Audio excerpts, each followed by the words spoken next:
With the Pledge of Allegiance.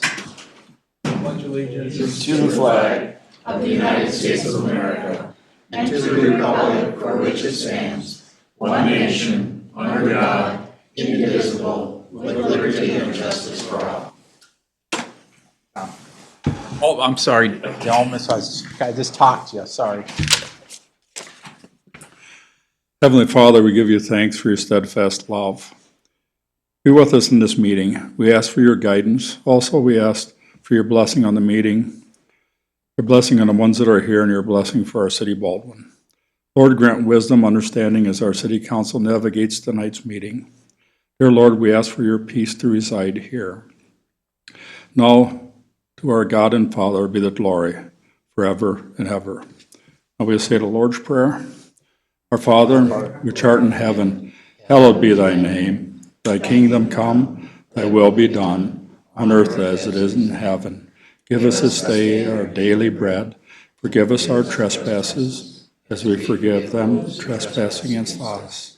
And lead us not into temptation, but deliver us from evil. For thine is the kingdom, the power, and glory, forever and ever. Amen. Thank you, sir.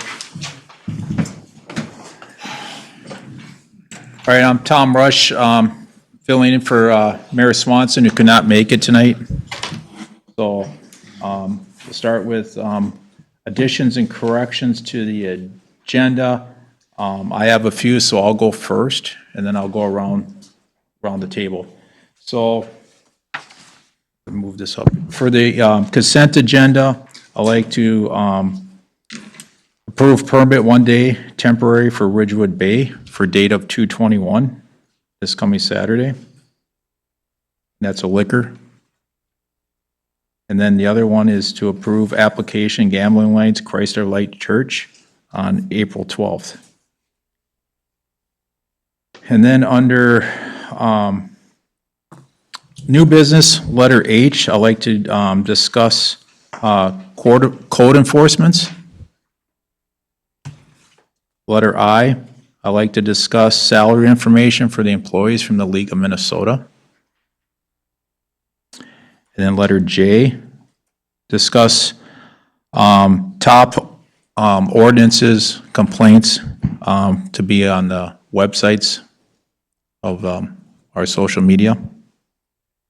And then letter K, discuss having a meeting with city council, whoever can attend, with the Zinnerman Princeton newspaper editor. Okay, everything, Joan? Okay. Councilman Walker, do you have anything? I nope, I didn't have any changes. Councilman Holm? No. Councilman Case? I don't know if there's room after all yours. Hey, No, I do not. okay, Oh, yeah. You can do it? Yep. Mayor, yes. could we move approved driveway and landscape agreement to new business item L? Yes.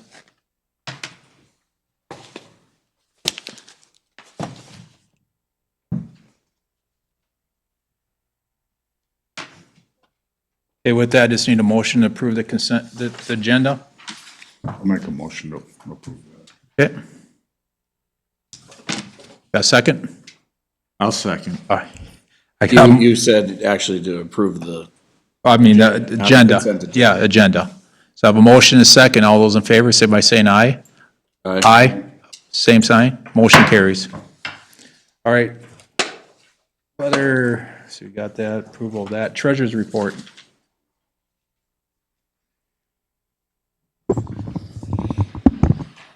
For the month of February, we have a beginning balance of $1,345,771.29. Receipts of $80,032.87. Disbursements of $126,112.10, leaving an unaudited ending balance of $1,299,692.06. Thank you. Any questions for the treasurer? All right, thank you, Joan. Public comment. Mary. Welcome.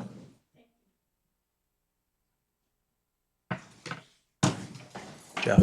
I'm I'm Mary Larson. I live at 29725 138th Circle in Baldwin. And I'm here tonight for both the Baldwin Fun Fest as well as we are trying to return the community Easter egg hunt to Young Park. And we're looking forward to both events. I have a meeting tomorrow morning with Walmart regarding financial assistance for the Easter egg hunt. We did have some money, about $1,300 to $1,600 left from the Fun Fest last year that had previously been approved to use towards the Easter egg hunt, but I would like to hopefully have enough funding for that we wouldn't have to use that pool of money, that we could use it towards the 2026 Fun Fest. We will be in the Hot Rod magazine that puts on the Back to 50s, Nice. seeking car entrances in our car show. Despite having to redo the Fun Fest last year because of being rained out, we still had over 20 cars. So that wasn't too bad. It was down from the 40 the year before. But I think we will be back up there this year, especially with the ad in the magazine that reaches 55,000 homes a month. Yep. So I look forward to that. We are partnering, hopefully again, with the Princeton ambassadors to do some of the booths for the kids at Fun Fest. And last year, I was given $4,000 for a budget, and we used less than $2,000. Yes, I remember that. We're actually going to be discussing that further in the agenda too, so. Okay. I just wanted everybody, we've always been under budget, and we hope to continue to do that. So, thank you. Yeah, Mary, real quick, I'm sorry, I apologize, but did you say what day the Easter egg hunt is? On The March day- 19th. March 19th, okay. And we will have flyers out. And this year, if Walmart comes through the way I hope they will be a sponsorship, as a sponsor on our flyers. Okay, So if you know businesses who may want to help, we'll be glad to put them on too. all right. Thank you. Thank you. Mr. Mayor, Yeah, before the meeting started, Mary asked me if I could contact the IRS and get a determination letter that any donations to the city of Baldwin would be tax deductible. So if somebody donated to Fun Fest or the Easter egg hunt, but I need to get your permission to do that. I've done that for Livonia. I know there's an 800 number you can call, and then you talk to the IRS, they look you up on their computer database, and what they used, last time I did it, they just faxed me a letter right then as I spoke with them. And then I could provide that to Joan and to Mary, and she could use that for soliciting of donations. gentlemen? Yeah, I'm good with it. I think that's appropriate. I'll make a motion to approve having the attorney get that designation. Second that too. You have a motion, a second. All those in favor of aye, signify by saying aye, sorry. Aye. Aye, motion carries. Thanks, Mary. Okay, approval of the consent agenda. I thought there were a couple more public. Was there, oh, Scott Schmidt, I'm sorry. Didn't see these. I thought you guys were all under the new discussed PID, but hey. We can do it then. No, you can do it. Mary Larson. Scott, come on up. I apologize.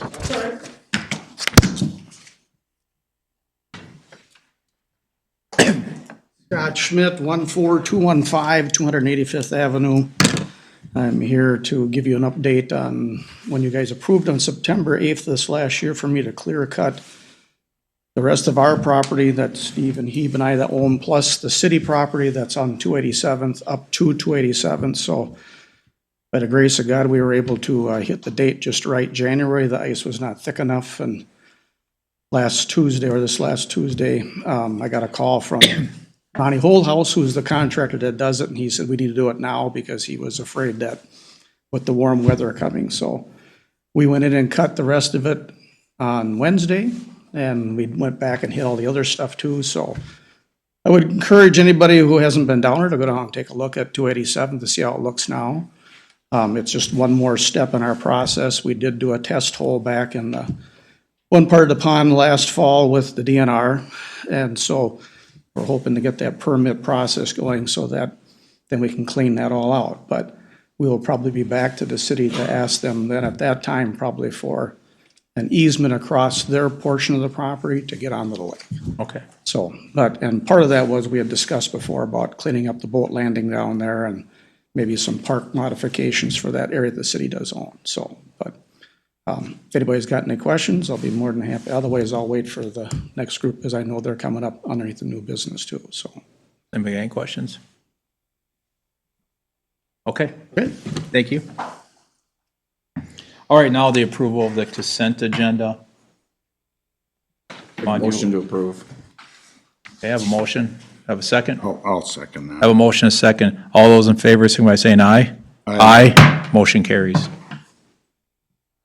Thank you. Engineering. Sam, welcome. Discuss GIS cemetery map. Yeah, thank you, Councilmember Rush. Council members, so this item was discussed at last meeting. I know it sounded like there were still some questions in regard to this portion of that initial discussion.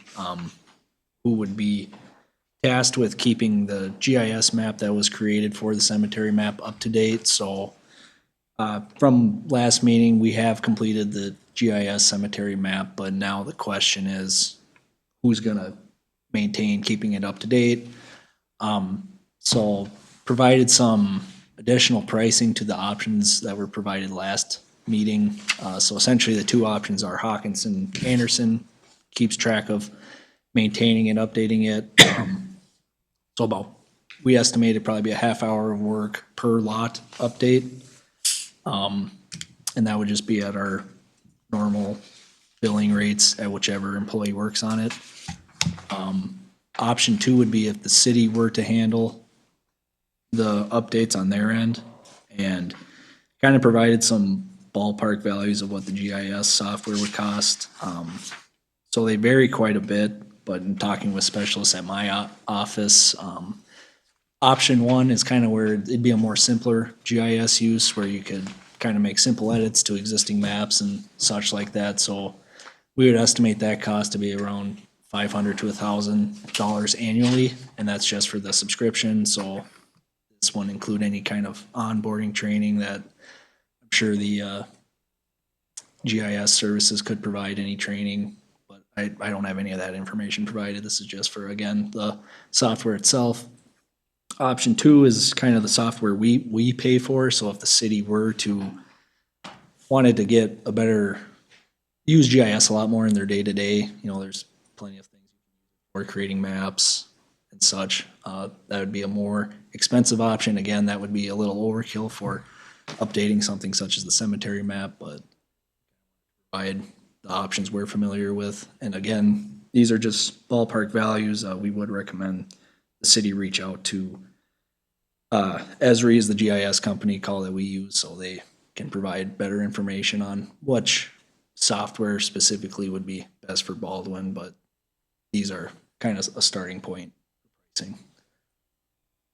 So Sam, thank you. So I discussed this with Sam, and up behind me over here, you can see the burials. I asked for the burials the past 6 years.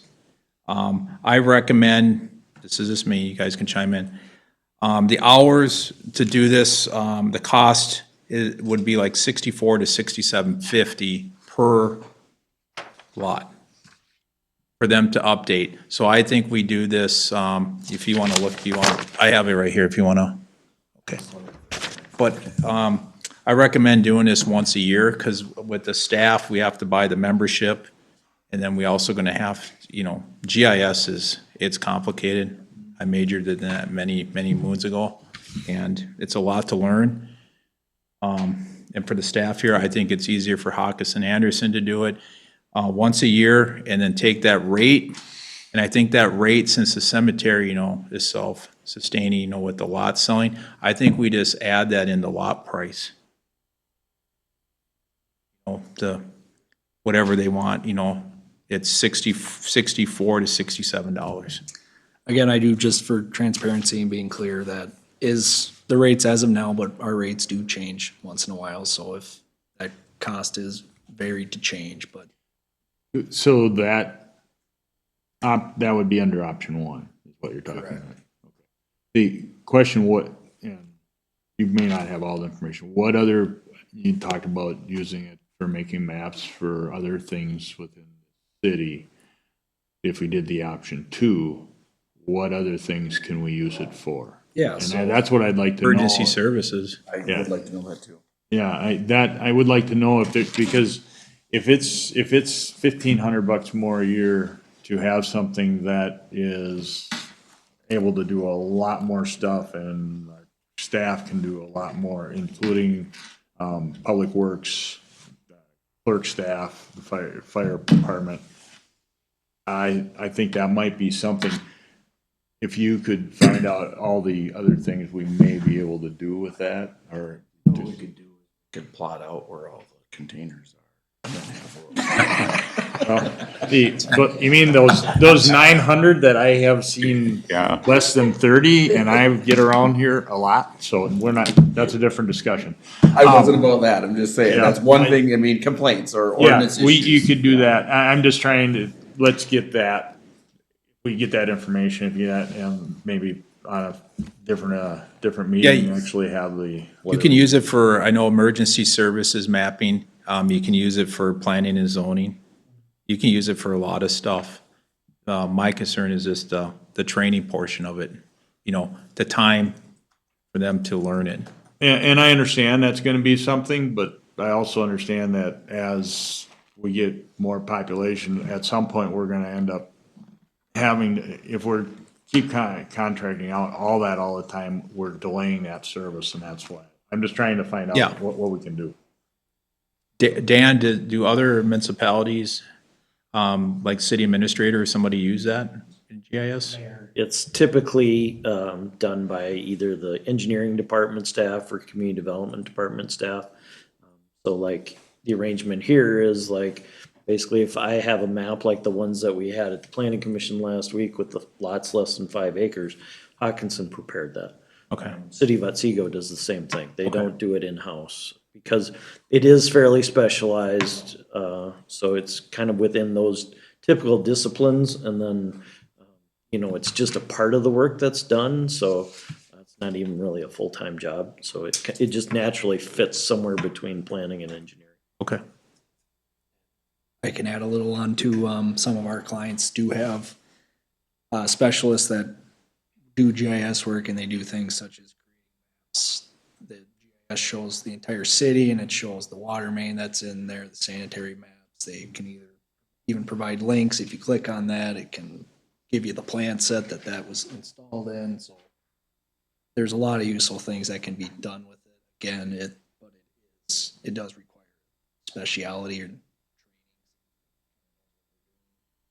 Again, I myself don't know it. I don't partake in it, so I can't speak much. I just think we need more information with what So- we can do. Do you want to motion to table that till the next, And this the just second meeting Yeah, this is just discussing. when Sam's here? Yeah, Okay. I would like to, That put it to the second meeting, and then we can do second meeting. the whole thing, if Okay. that something we would like March to do. 18th. I have a motion on the floor. Even to make a decision on how to update the GIS map. Discuss that then. Well, I think we can. Right now, it's just a discuss on on here, so it's not actually. Yeah, I think we can wait till next month, just, and Mayor Swanson can chime in as well. Sure. And when you're here the second meeting, March 18th, we can have a final concrete answer for you. I only bring it up because you guys we approved to update this map, so we just want to make sure the GIS map is fully up to date before. So that'll just get hold. Yeah. Yep. Okay. I have a motion. Do I have a second? I'll second that. Yeah, motion and second. All those favor in tabling this to the March 18th meeting, signify by saying aye. Aye. Aye. Motion carries. Thanks, Sam. Yep. Mr. Mayor, is somebody going to contact ESRI about what options they might have, what uses that the city could possibly put GIS to, and do they have any special plans for those? I know like Westlaw, there's a lot of different plans depending on what your needs are. So it might be beneficial before your March 19th meeting to inquire from them. Okay. You get the information to Joan. Yeah, I can. Sam, if you want any ArcView books, I got 3.0 and 3.1. I just found cleaning out. I'll stay up late. That's some good reading. A little outdated, I think, isn't it? Was it, how many years ago? 20, 30 years ago? 30 years ago. It said something about putting your floppy disk in, Yeah. This one's done loading, now you gotta change it. All right. Letter B, discuss, approve, disapprove letter to residents on 100th Street and 297th Avenue regarding road construction status. Yes, thank you, Mayor and council members. So per last meeting, we discussed sending out another letter to residents on 100th and 297th, partly because there has been recent updates as of December to where this project no longer is going to be happening in 26. We wanted to provide a general update on that in general. Back at last meeting, it was discussed that we would create two letters, one that would go to residents that have signed required easements and one that would go to residents that have yet to sign. So that's why these are here tonight for council to review, add any suggestions or changes. Everybody had a chance to review them? Yeah, Any questions? I think they look fine. Okay. That motion? I'll make a motion to have the engineer send out the two letters to residents as appropriate, giving their status on the easement. Okay, thank you. I'll second I that. have a motion, a second. All those in favor, signify by saying aye. Aye. Motion carries. Thank you, Sam. This one, the mayor wanted this one on here, I know. Discuss, approve, Connexus Energy power line relocation, staying over at 100th Street and 297th. Someone here is, Yeah. Yeah, we actually have, okay, sorry, didn't know. Nick, who constructed this letter, actually is here tonight to Okay. provide additional information and answer questions. Okay, Nick, if you want to come up to the podium, please. And I don't know if there's words of introduction or if. Yeah, we can just go. you state your name and? Nick Lowline, I'm the Vice President of Electric Operations at Connexus Energy. So, Mayor, council members, thank you for having me this evening. This discussion came up as we were working, as our design staff was working with Hawkinson Anderson on the power line relocation, the planned power line relocation that's going to be necessitated by the road reconstruction. It was pointed out that the city of Baldwin has an underground ordinance. Now, we're familiar with that. We have many other communities that we serve that have a similar ordinance, pretty standard. In the case of a new service, in the case of new developments that go in, our standard construction would be underground. In a case like this, where we're relocating, existing services are overhead, just for a number of technical reasons, notwithstanding the cost, we would plan to do this one overhead. So in discussion with Hawkinson Anderson staff, city attorney and our attorney, we thought it'd be good to come before you all, answer any questions you have on that subject. So I'll pause and take any questions that you've got for me. I have a couple questions. So, overhead lines versus the underground, what are the repair rates or rates that you have? Where you have to send out crews and that kind of thing. Do you have that? Just as a thought. Sure. It varies by year. I can tell you this year we've had, as it turns out, in 2025, we had a rash of dig-ins. There's been a lot of digging. I don't know if it's reached Baldwin yet, but there's been a lot of digging in the more metro part of our territory, a lot of the fiber companies that are going in. So that's been a challenge. Of course, vegetation is a cause of outages, but we trim out our circuits on a routine cycle, so we trim out the overhead circuits to try to avoid tree issues, to try to keep that under control. So it varies, is the, From the emergency services standpoint, the underground tend to be safer for emergency services than the overhead. Just we get a lot of trees falling on stuff and put down power lines. And I understand the cost to relocating to an underground is, I didn't see I can't remember what the price that you estimated for the cost was. 200,000 was it? we estimate that the incremental cost would be a little over 300,000 Okay, to do this project underground. okay. And you would prefer to do it overhead then? We would typically, in a case where a community,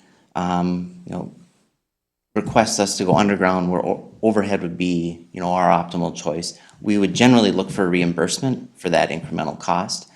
Just again, as an electric co-op, we have no shareholders, there's no profit to be made. When those additional costs are put in our business, then that spreads out over everybody, right, that we serve. So we look for the requesting party then to reimburse us that incremental cost, if that's the request.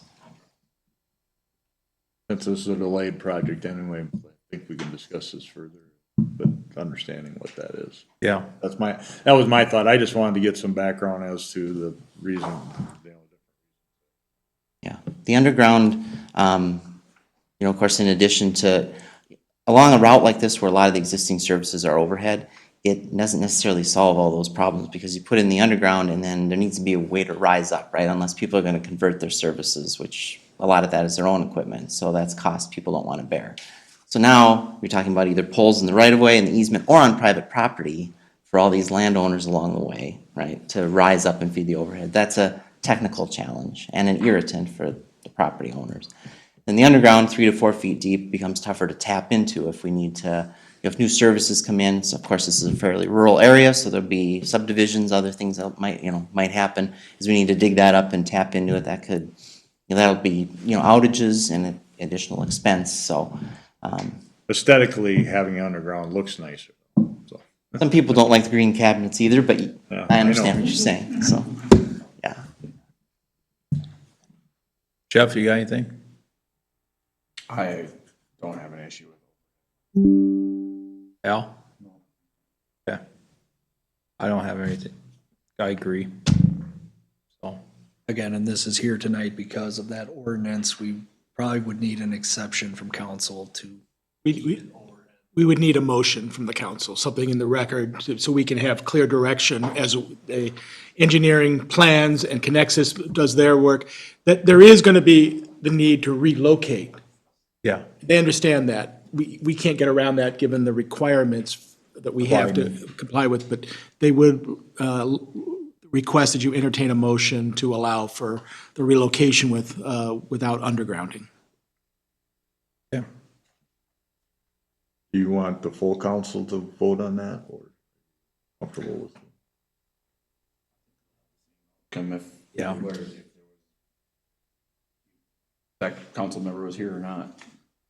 I'll make a motion to make an exception.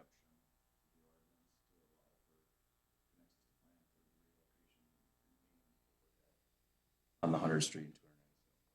Yeah, I have a motion, I have a second. I'll second that. All right, I have a motion and a second. All those in favor, signify by saying aye. Aye. Motion carries. Thank you. Yep, thank you, Nick. Appreciate your time. All right, I think that's, is there anything else for? Well, we got this, do you need him for anything for the landscaping? If we for the could maybe driveway. move that up. Yeah. Why don't we, can we move letter L up? We can discuss that right now. So you want to? Sure. So, Mayor, this was tabled from previous discussion regarding direction from City Council to establish an escrow process for installation of landscaping and driveways for new house construction. The city had encountered issues with that work not being completed in a timely manner. That'll come up naturally from time to time due to seasonal restrictions on construction. They finish the house just before Thanksgiving. There's no way to get the driveway completed. in terms of surfacing or put seating down or install trees. So between city staff, the three of us, we put together two agreements, one to cover landscaping, one to cover driveway installation. The city engineer prepared the handout that's on the Everyone has a copy of tables for you. it. Your last. Looks like this one.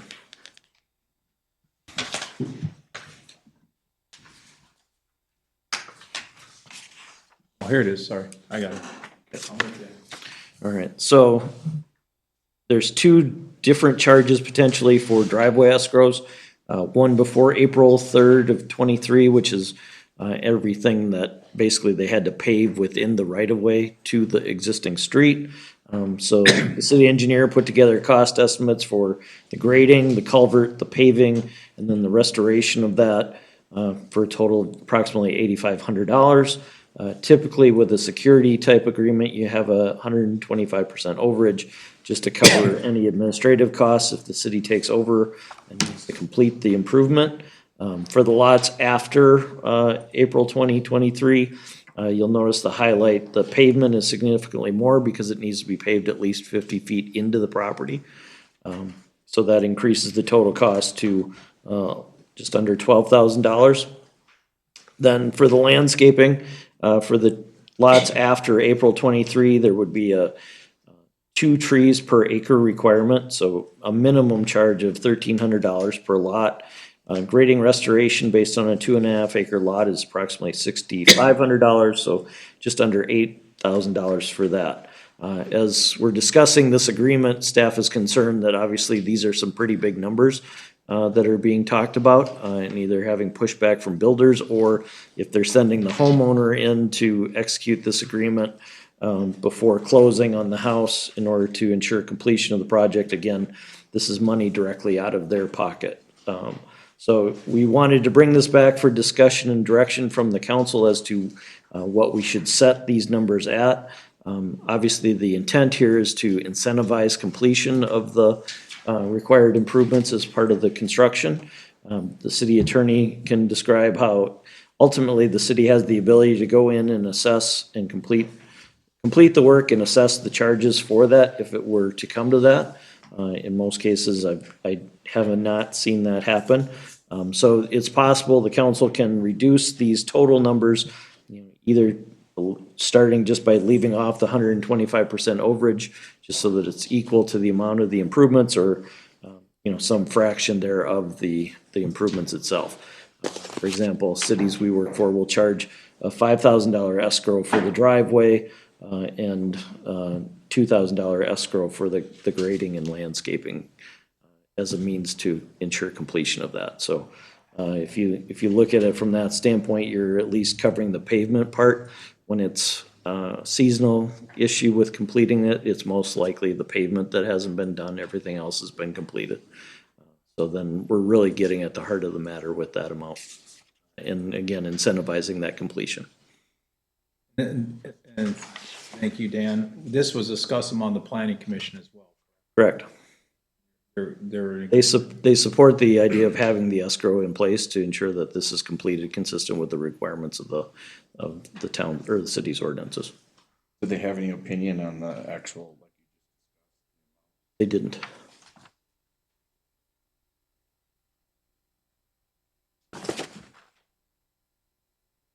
Gentlemen, open the floor for discussion. So what you were recommending or talking about is just just refresh me with the the paving itself, and what else?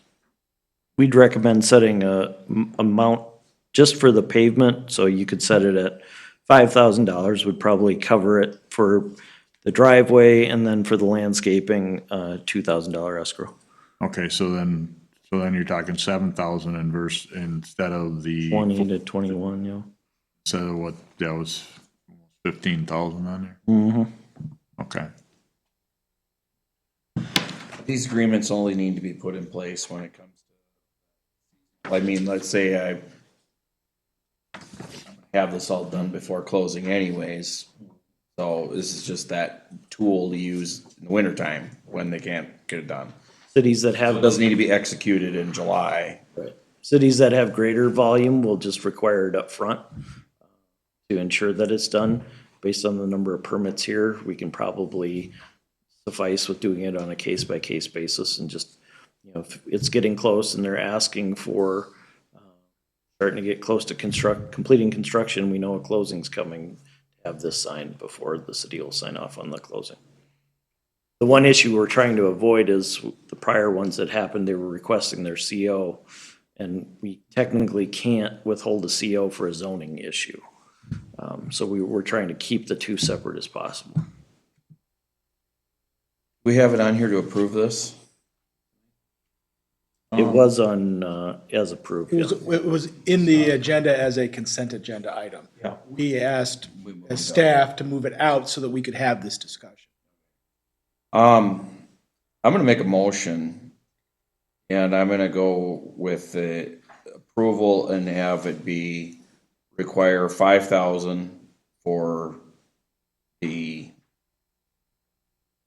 paving, grading, culvert, and whatever, and 2,000 for the landscape portion of it, for a total of $7,000. Being that, as Dan had said, at the end of the day, that at least leaves money there to get that driveway paved. And that's the biggest hurdle we have, is when they don't. Correct. Again, I think that it would, to have them clunk $7,000 into escrow would entice them to get everything completed, to get that money released. It's not so punitive. Go to 27,000 and make maybe so much of the hardship, I guess, in some situations. Sam? yeah, and just to add, the pricing we presented for the escrow was just constructing driveway from scratch, everything included. Builder's going to do a lot of that. House, they're going to do the embankment and portion, because they're gonna need something to access the street to the lot, they're gonna probably put in the culvert, they're gonna do a lot of this stuff.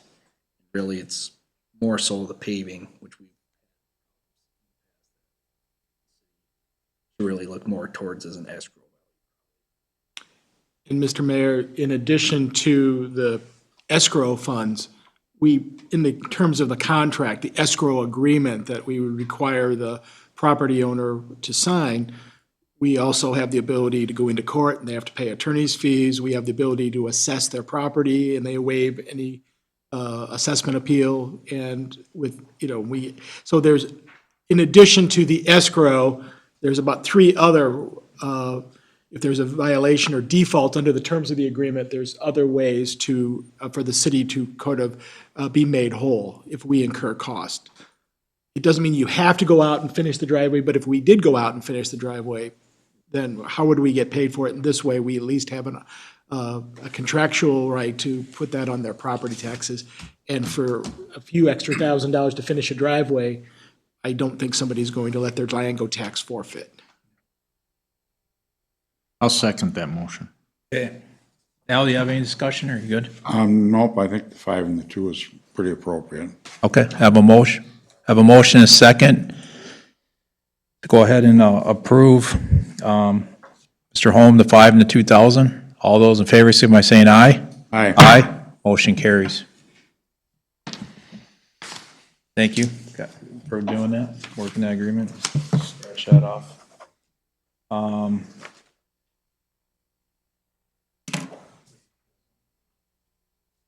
yes. Sam, I don't know if there's anything else, if you're more than welcome to stay. Only thing I could think of is A under new business and. Oh, okay, yeah, yeah, we'll stay for that. Okay, next one, Frontier Trails. Yeah, here, you can take mine. We received the wastewater operations summary from Natural Systems Utilities that indicated all the testing had been done and completed. They also indicated that the system is working, it's operational. For the financials for Frontier Trails, we had receipts of $5,085. Expenditures was $54,324.40, which included the bond payment that was due on February 1st. The sewer fund I see on the cash balance is $40,250. So, all right, any questions on Frontier Trails? Okay, moving on. Road report, Mr. Walker. Road reports. Material used last year, I don't have a number for that, but for this year, we're gonna, hot patch, got 5 plows this year and sandy events. And coordinated quotes of, for the Elk Lake Road, the trees leaning into the road. They've got quotes on them. I don't think they've done them yet.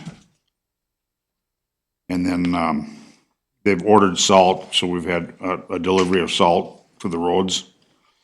Winter parking signs, they made an effort to get them. The new ones are on order, they just haven't come yet, I don't MR believe. sign, yep. And the brush clearing on the west side of the lake is 75% of the done, and it's completed on 103rd over on the north side there. And also on the truck equipment, you want to know a little about the truck equipment and stuff too then? I think I know what's, I read it, so Yeah. I don't need a, I know one thing they're really appreciative that they got that lift gate for that pickup. yeah, Because they've had to go out and pick up a few items, washing machines. How they got on the road, I don't know, but yeah. Yeah, I've seen that. And then, yeah, the grounds, we know about the drain field froze up with the cold weather. Fire department, that's new. What's new with them? You know, with the restroom leaks. they haven't fixed the air conditioning on the loader yet. They're gonna wait until it gets a little warmer out. Yeah. Because right now, it's kind of in high demand. If they take it apart and we do need it, then we're down.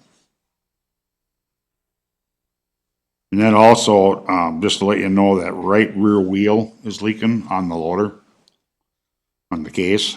They all seem to they've all been fixed except for this one. Okay, They get rust in them and then they start leaking. So this one is gonna have to be fixed. It's probably gonna need a tube and maybe a boot put inside of it too. okay. For that. All right. Thank you, sir. Next up is discuss disapprove job description for Public Works. So I got 2 of them here. Y'all should have a copy. One, Joan, and then the other one is right here. Zach put together. This is for Phil's position, since, Phil's talked about retiring here, to be determined, but I'd rather get somebody in here to learn the job and to get him or her up to speed. So with that, pretty much both the job descriptions are pretty much the same on here. It's just formatted differently. And these we're gonna put these on, this is gonna be too big to put in the newspaper, right, or? Okay. Okay, and the only thing I would put in here, that wasn't on the one, you may want to put, optional, under desirable qualifications, put optional Class C wastewater license, just in case, this optional, if you get somebody in here. it's on this one. Yes, yep, What have we got that I got from the league? yeah, so if this is approved tonight, we can get this out on our appropriate, LinkedIn or the newspaper and other resources as well. And then hopefully start having interviews with the applicants next month. So fundamentally, the difference between the two is, in essence, the Class C wastewater license. Yeah, having it as optional. Qualifications. Yep. I think with us having, these SSBs, it would be desirable to have them have that license. Yeah. At least they're somewhat familiar with it. So any other questions about it? And it was both Joan and Zach and Phil went through this too as well. Can I, Mr. Mayor? Yeah. Acting Mayor? Yeah. Vice Mayor. Vice Mayor? For the coordinator position, would they also need an air brake endorsement? Because I didn't see that as part of it. It has that. I don't know if that's a necessary component for operating your equipment. I don't think. Well, that one's for Zach, and I don't think. We're not approving that one, and my understanding is we had overtime authorized for him to do this. I'm not sure why it was emergency. We had to use overtime to write up a job description. That doesn't make sense to me. I wasn't aware of it. Yeah. So, but no, I mean, I think once we get this one's desirable to get out the door. But we're going to discuss the League of Minnesota's for all employees further down the agenda for their job descriptions, so. But I did not know that, so. Well, I just think it's not an emergency. It's not an emergency. I don't understand why we had overtime to do that. So, all right, with that.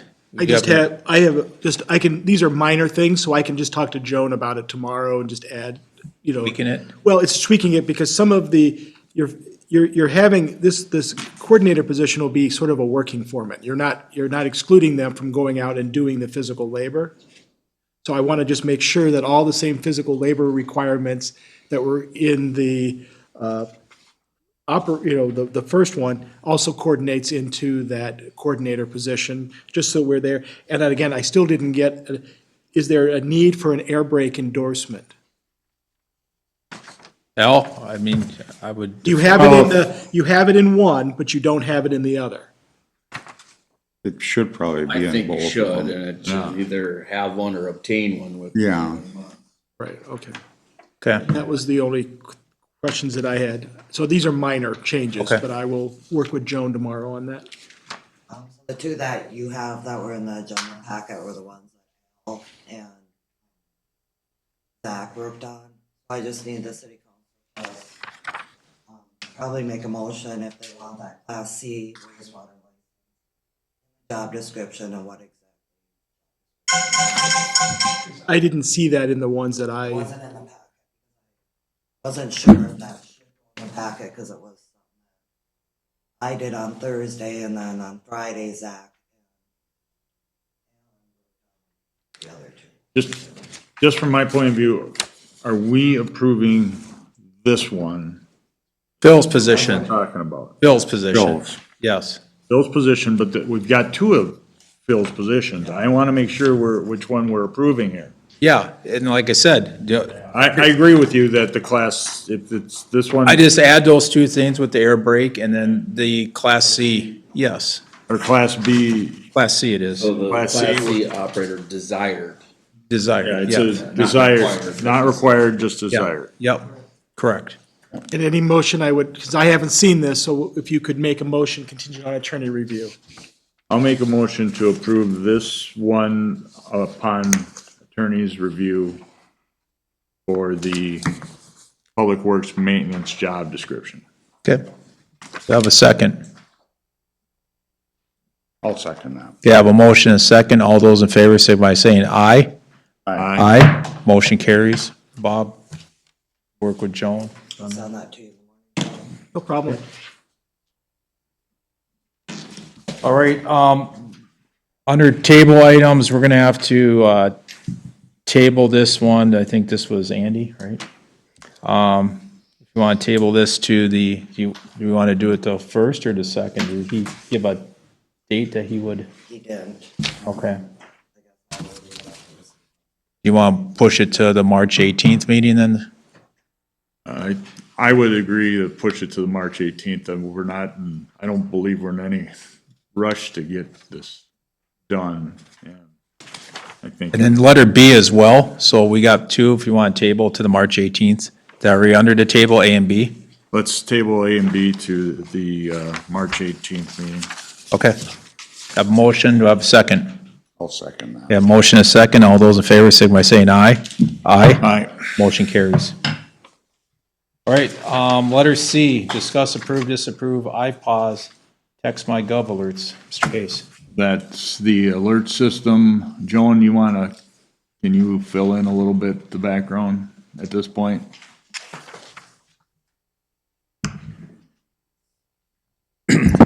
So we had a meeting quite a ways back, but this is just an emergency. You forgot some of the information too, but I mean, this is an emergency iPause alert for weather. So it is linked to the. Text my gov, and they would alert if there's a weather emergency and several other things. They'd alert through our Text My Gov alerting system, everybody in the area. I don't remember the cost now. Yeah, so I actually, because it's been probably 5-6 months since we had that meeting, I would probably request that we get an update because the cost could have changed at this time. I'm gonna make a suggestion that we table this one to the March 18th? meeting, but Joan, make sure that we look for updated costs and the programming on it, because, yeah, it's been tabled for 4 months straight, so I've forgotten some of this stuff. Okay, that's no problem. Lots of motion? The table to March 18th then? Yes. I'll make a motion a second, to table it to March 18th. All those in favor, signify by saying aye. Aye. Aye. Motion carries. All right, new business here. So, on this one, I know Teresa, Todd, and Scott. So due to the essence of time, 'cause my name's Rush, I try to get these guys. I'll give you guys a couple minutes each, because I think you all want to talk, correct? About the piece of property? Two of us, sir. Okay. We've got a united front. Okay, well, yeah, just come up, if you both want to come up to the podium and state your name and address. For the record, please. So I'm Teresa Barnes. My address is 28641 143rd Street. And I'm Todd Jackson, and my cabin residence cabin is at 1425 287th Avenue Northeast. I am a resident of Circle Pines down south. Thank you for having us and giving us this time. So, as Scott Schmidt mentioned earlier, the parcel that you see on the screen has been in question. We are hoping, we've been working with the DNR, as Scott admitted, to potentially restore the lake layer that was there previously. I know there's been questions with the DNR, some other items going on, and one of the situations comes down to is the city owns that piece. For an application to go in front of the DNR, it would likely be that the city would have to sign that application, and I know the city has been hesitant to do that for a variety of reasons. As an adjacent property owner, I, at this point, with Todd Jackson, because he owns one side of it, I own another border, we would like to make the application or petition the city to purchase this piece of property. I believe there was an exhibit that came in as well where I would get the portion that's directly behind my parcels. Mr. Jackson would get the other half. If we are allowed to purchase it, again, it's unbuildable area. It is not something that the city can ever really use. It was a discussion at one point that maybe if the DNR permitted the dredging, that material could potentially be placed here. In my job, in looking at other items that have been done with the DNR and things, I can see the dredging occurring, but I am uncertain that the fill would ever be permitted because this whole property is already below lake level, and it's unlikely that the DNR would allow fill to occur, meaning this parcel is essentially unusable. Mr. Jackson and I aren't necessarily planning on building anything on it. We just want to preserve it as is, other than I would then potentially pursue with Mr. Schmidt the further excavation, which would just infraction portions of the property that I would be purchasing. In all essence, you know, as a city employee in another city, there's a lot of times I have to take sides. I look at this one as it's an unbuildable, unusable piece of property for the city. Why don't you sell it? Mr. Jackson and I get the benefit of maintaining it and looking and keeping it the way it is, because then we are able to work together with that. And in addition, Mr. Schmidt and I can continue to work with the DNR to make the improvements and everything move forward that way as well. It really is a win-win-win all the way around. And I don't get to do those very often. So I'm hoping the city will consider the option of allowing us to purchase that piece of property. Yes, furthermore, I have had conversations with the DNR. It does seem that this, the permits for the fill aspect of, because of that it's under the high water mark, does present a number of challenges. We've been in this property since 1958. I have a very old 2011 City of Baldwin Township agenda where there was plans on the table, there was boring done in the access of the lake that's at the end of 287th. I think they went out 300 feet, and it was determined that a boat ramp would not work in that area. And so I've seen firsthand, my father has been there longer than I have, even more so, of many attempts that this property would be turned into something and stalled for different reasons with the DNR, or the fact that it is unbuildable and unusable. Because of that, it has often been neglected and basically an eyesore. You know, Scott mentioned how you should see it because it's been trimmed out now. It's a little more aggressive than I would have went with the trimming, but at the same time, putting it into a natural state for the environment, the aesthetics of the area and the corridor of that area would definitely be a benefit for me, which is why I'm interested in purchasing that, is keeping it preserved as a natural space. Okay. Yep, go ahead, Mr. Holm. Sub Mayor. Mr. Jackson. Yes. Senior Jackson. Right. You've been there a long time. 58. Do you know much history about that parcel that maybe you could give insight? From what I know, that people have claimed that they've seen houseboats stored in that area since 1958. There has never been. I don't know. I can't find anybody who can verify that there was a houseboat that got in there. Well, actually, more I'm asking just about the parcel itself and its ownership. What's been there? Nothing's been there. It's Well, been not structure wise. Nope. Does anybody know how the township acquired it? And Oh, when? it was from the Elk Lake Estates program, I think is how, and then he donated that towards the beach area. Okay, so that was intended to be part of the beach area. Right, right. Because there are, in that subdivision behind there's a number of lots that Baldwin has purchased through the tax forfeiture. Because a lot of the lots are small, and we Right. just didn't see it appropriate to until someday, maybe some redevelopment of it, but we didn't want people to put new structures up on these tiny lots and trying to jam things in. So we started picking them off as they come up as tax forfeit.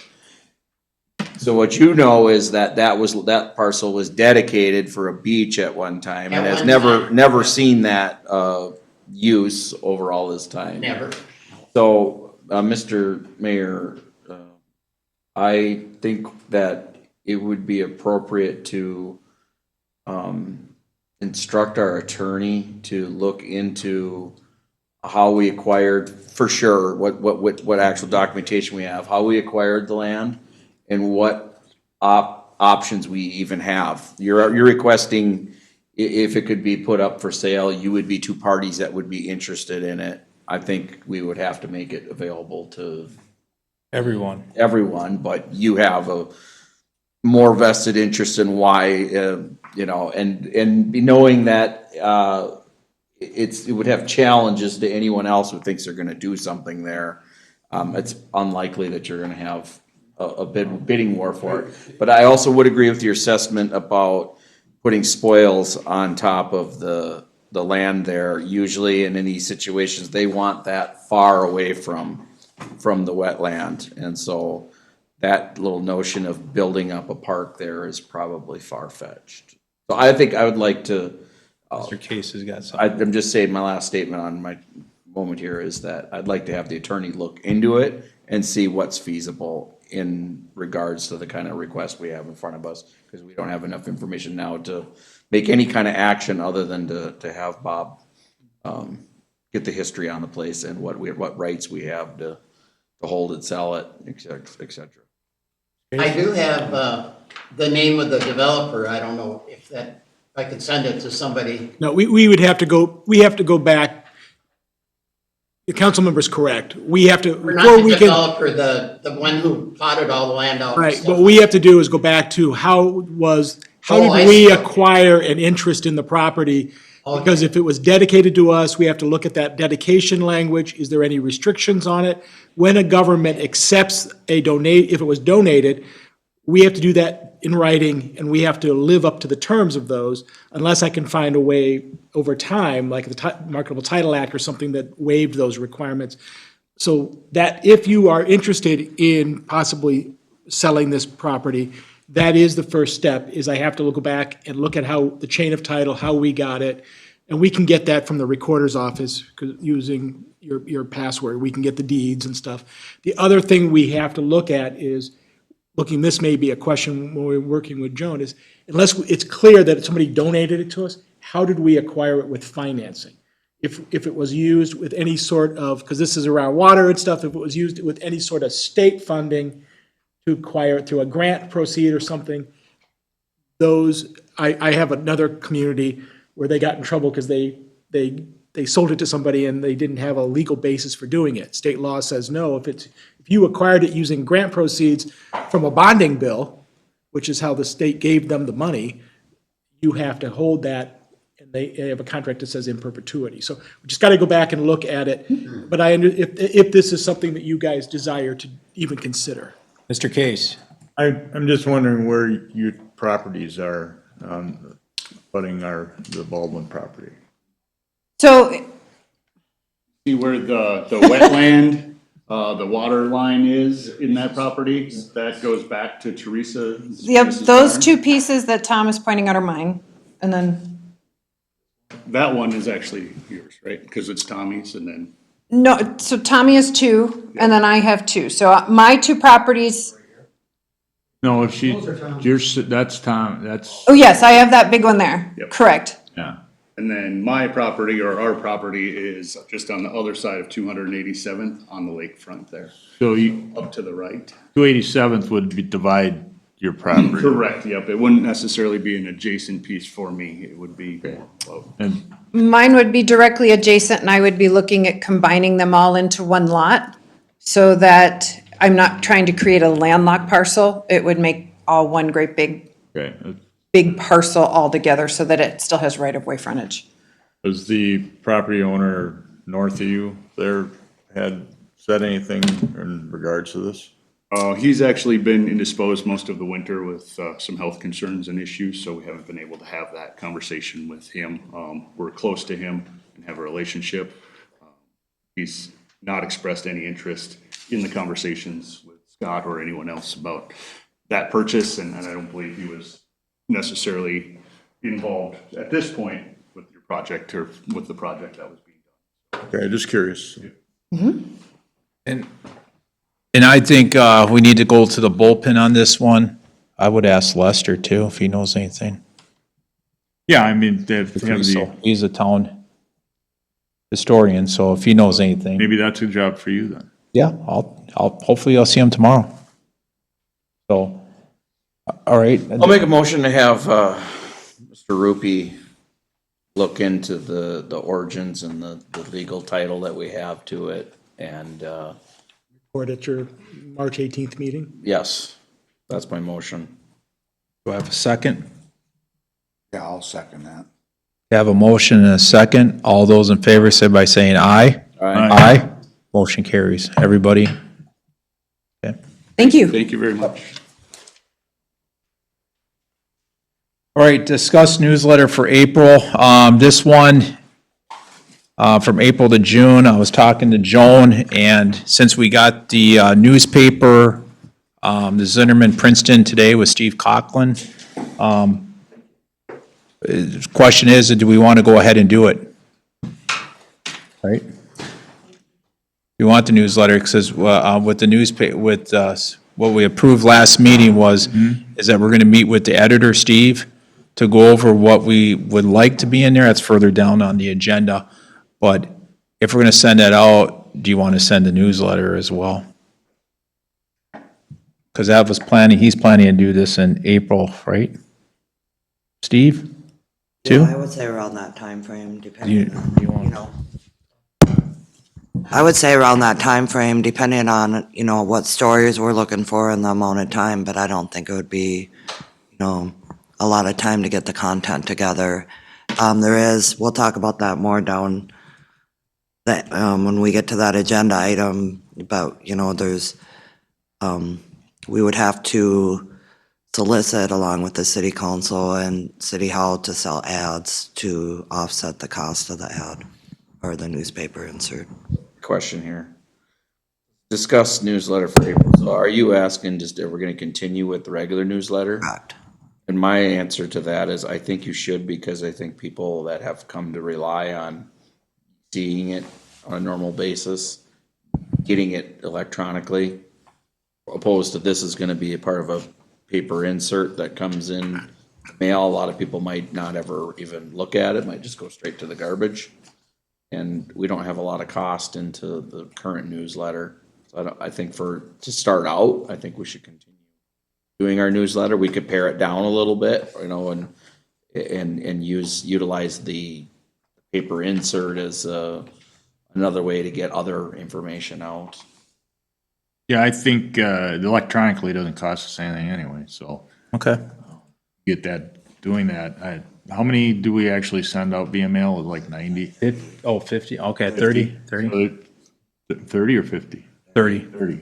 So there's not a ton there. I don't think that's gonna be that's $30 at the tops, you know, so I don't think that's a big issue at this point, and we just, you know, when we start, if we actually continue with the insert, do the insert and continue with the insert, then we can revisit that. I think sending out electronically, we might. No harm. Doing that, because that doesn't cost us anything. I don't want to lose the audience you have there. Okay. Well, it's just there for discussion, so there. I think some of them people are expecting that one. Yeah. Oh, the 30. Yeah. 30 people Yeah. will expect it. Yeah. Yeah, 30. Well, there's only, I heard there was. well, maybe 300 I or heard there maybe was 900. Could be 900. I don't know. It's, Oh, is this for discussion? Thank you. Moving on, letter C, discuss, approve, disapprove budget for Fun Fest, including funding source. So last year, there was a motion made for $2,000, and then we kind of matched how we did with the fire department. So it was $4,000, and hold me straight here. So the park, so it's supposed to be $2,000 coming out of the general, $2,000 out of the park fund. Like Mary said, the $2,000 for that Fun Fest came out of the park fund. So I just want to, for this funding, I think it's only adequate that this comes out of the general fund. You're on there. Yep. You know, I got a little less than a year with my park fund, so you guys could, Oh, boy. you know, I'm going to be on the park committee, so. What do you need for a total budget? Well, She had said that the budget was 4,000 and then She- she added around 2,000 is what it actually cost. yeah, she had some, what was the residual she said she had left over? Was it? She had 2,000 left over. Yeah. I mean, it was 2,000. like 1,600 or something. Yeah. It was, that she had that, and she would prefer to Fundraise. fundraise that. I think we just set it at what we did last year for the number, whether you want to take it out of the park or whatever. Well, that's what I was asking. I think it should come out of the first I don't have- 2,000 should come out of the general since the Yeah, park. you start with coming Yeah. out of the general. I don't have a problem with that. Okay. Semantics to me. I'll but- second Scott's motion. Okay, just want to make sure. That it comes from the general fund first this year. Yeah. All right, And what's the dollar amount? It's 4,000. 4,000 total with 2 coming from each of the funds. All right, Start with the. Start Yeah. with the general fund. okay, I have a motion, and a second. All those in favor, signify by saying aye. Aye, motion carries. Thank you, guys. Letter D, discuss approve 2026 Recycling Day funding application. Joan, you have this one?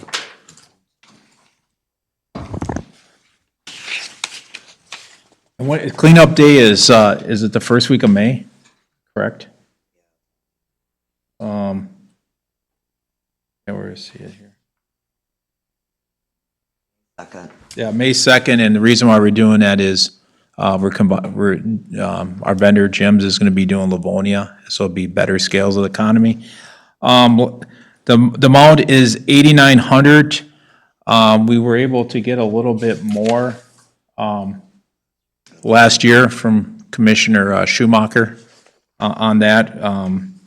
With that, so I just need motion and on this for the application, and I think maybe you have somebody from Jim's come in eventually next month or two to discuss if we have any options about the pricing and stuff like that.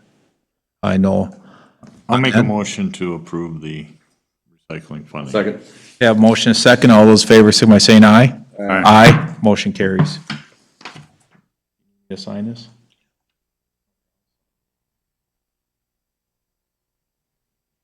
Okay.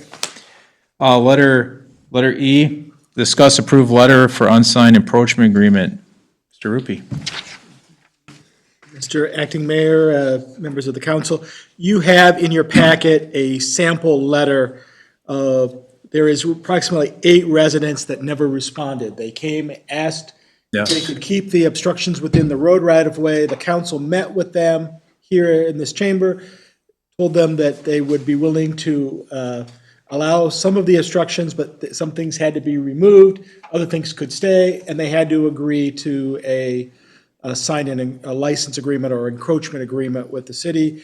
That was prepared, sent to them, and for the most part, a lot of people did return them, but there was 8 people here that did not. I was asked at the last meeting that I attended to draft a letter, and this is a sample one that could be modified for each of these, just basically the first paragraph about what the obstruction was and what they were supposed to do to remove anything that was not agreed to be left. But I wanted you to review it and make sure that you're okay with it before, and I drafted it in such a way that this would come from the city on the city letterhead, not from my office. And I wanted to make sure that was okay. If you then needed to ratchet it up, it always could come from me on my letterhead, but I thought this would be, if you're okay with the tone, I thought this would be a way to remind people that they need to comply. When did we adopt this mission statement? Missed that. Been here since I've been here. Well, must have been while I was off the board then. First I seen that. Any questions on this for Bob? No, I think it's appropriate. You could tell Brian had influence on encouraging agriculture. All right. Thank you. Is that a motion? I'll make a motion to have the attorney send the agreement to, On those 8? Have second? Customized. Second. All right, have motion and second. All those in favor, signify by saying aye. Aye. Motion carries. So Bob, do you want to send the letter or you want us to send it? I think here? it probably, I can send it, but we'll use our regular like tan envelope with your return address on it. 'Cause Is that either way, ex- we do have all the information. If this is the only thing that you're sending, we definitely could. I can email, I can modify those there's 7 or 6 letters left. Sure. Email them to you, you can print them out, stick them in an envelope and mail them. Sure. That Okay. way, it looks like it's on your same type of letter you normally use. Sounds good. And then the next one, letter F, discuss approve, disapprove resolution 2604, delegating authority to certain officials to enter into certain contracts. I know this got here, and I know you had some questions. I think Jay had some questions. Well, some of the numbers are, like, they're two different numbers in that one for the fire department, and I think there's some things that need to be looked at, changed in here. And one of the scenarios I have is it's a weekend in the summer and, the mayor and the deputy mayor are off somewhere on cabin or whatever, and there's a tornado, and if the fire chief has to authorize stuff, a tornado comes through, flips over a fire engine that's out, or blah, blah, blah. It's gonna cost more than $2,000 to get that fire engine out of wherever it is. The tows for fire engines are expensive because of the weight. I think it would tie the hands, and my concern then is if in an emergency, and this is strictly in an emergency, if unable to reach anybody, that if the city does not agree to that expenditure, that the person who authorized it, the fire chief or whomever, would be liable for the cost. Yeah, that's not comfortable with that one. Yeah. Did you get a chance to look this over? Okay. Al, did you? Yeah, I looked at it, Because I know, I think we need, I would like Jay here, because he did. Well, and I think we need to have And a to re- dive into it, look at it Yep. more, but just that is my concern with it. We got a procedure going. This is just like to better it, but let's get it right. So I just need Motion to to table. table the March 4th or 18th. Is it March? No, I was looking at the calendar up here. When's, no, 11th. Is it the, Gotta be the 18th. would be the 18th, but the next meeting is the 4th, right? The next meeting is the 4th.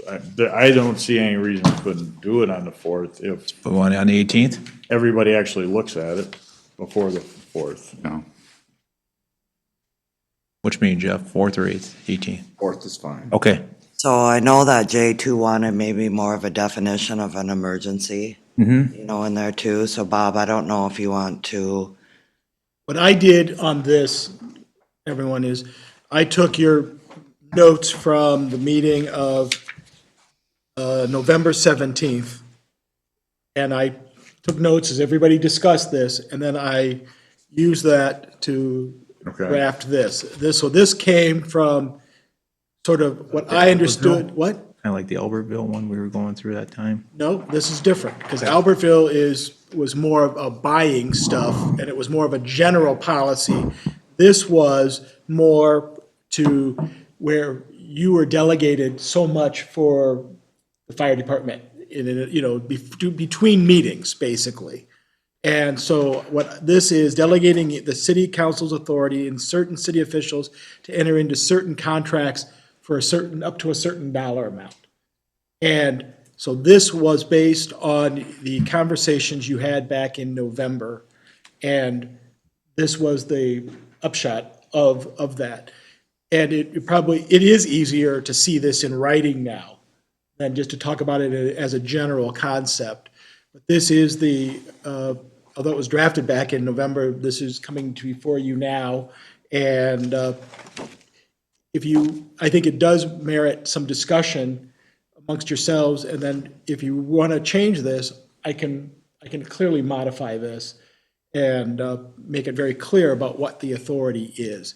But you definitely want to have any authority that is delegated to you in writing for the very reason, you expend this funds on behalf of the city, and you don't have authorization, you may have just spent your own money for it.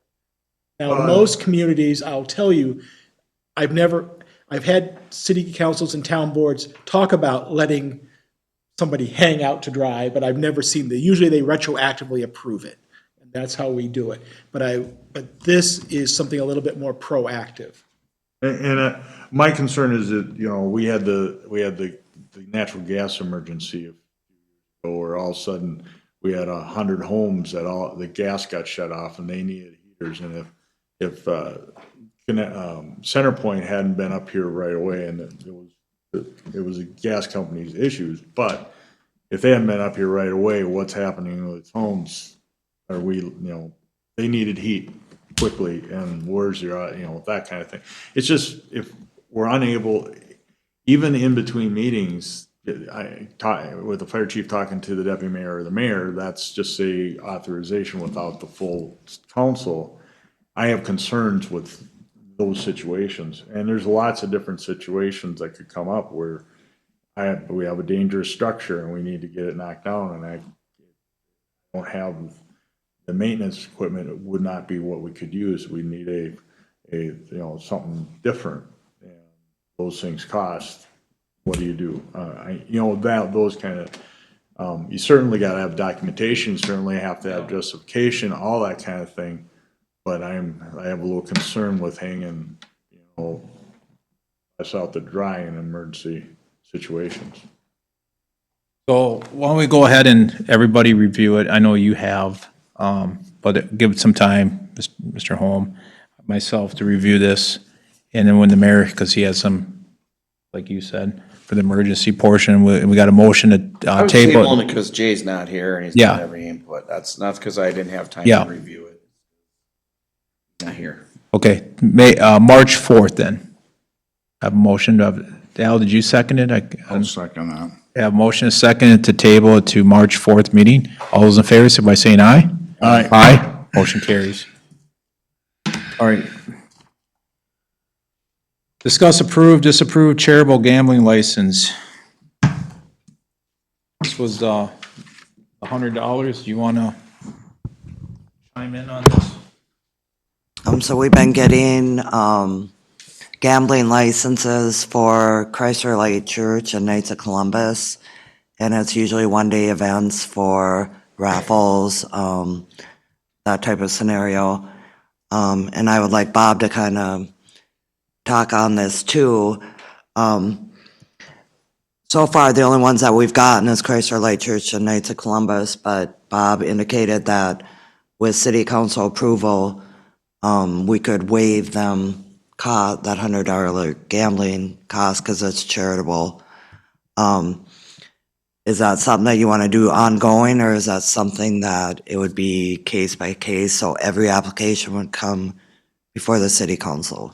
If they wish to have that fee waived, they always have the right of time. And they will, I mean, they would, prefer it. So my question is that something that we just say them two organizations, since some are the only two that we had, would not have to pay that fee?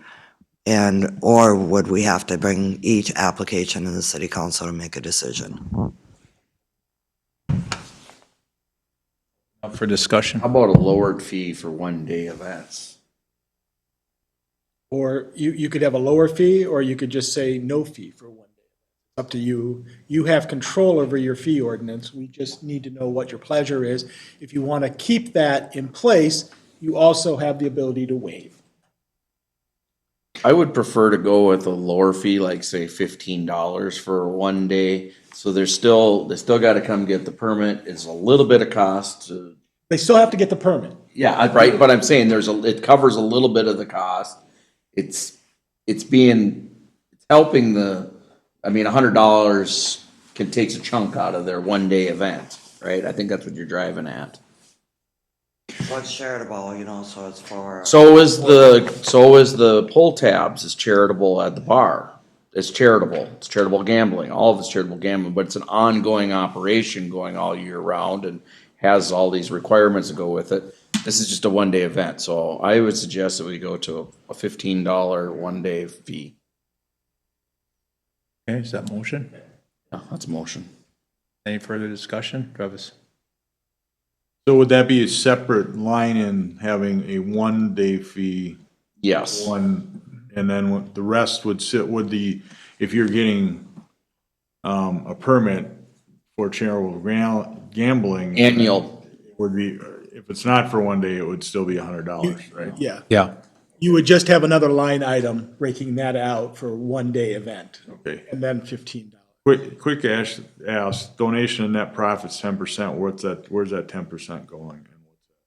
That is for the city to determine.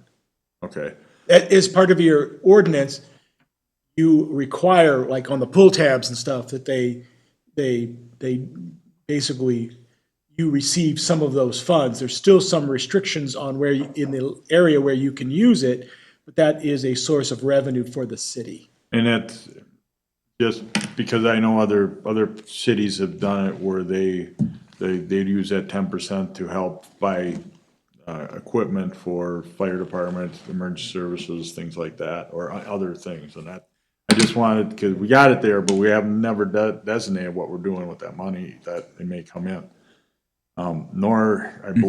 Is this, so have we gotten any of the 10% net profits from anybody yet? So I called the gambling division at the state, questioning, because I know Ridgewood Bay has pull tabs. And they indicated that they pay a yearly fee, but their license is ongoing, so it isn't anything that we would approve as a city.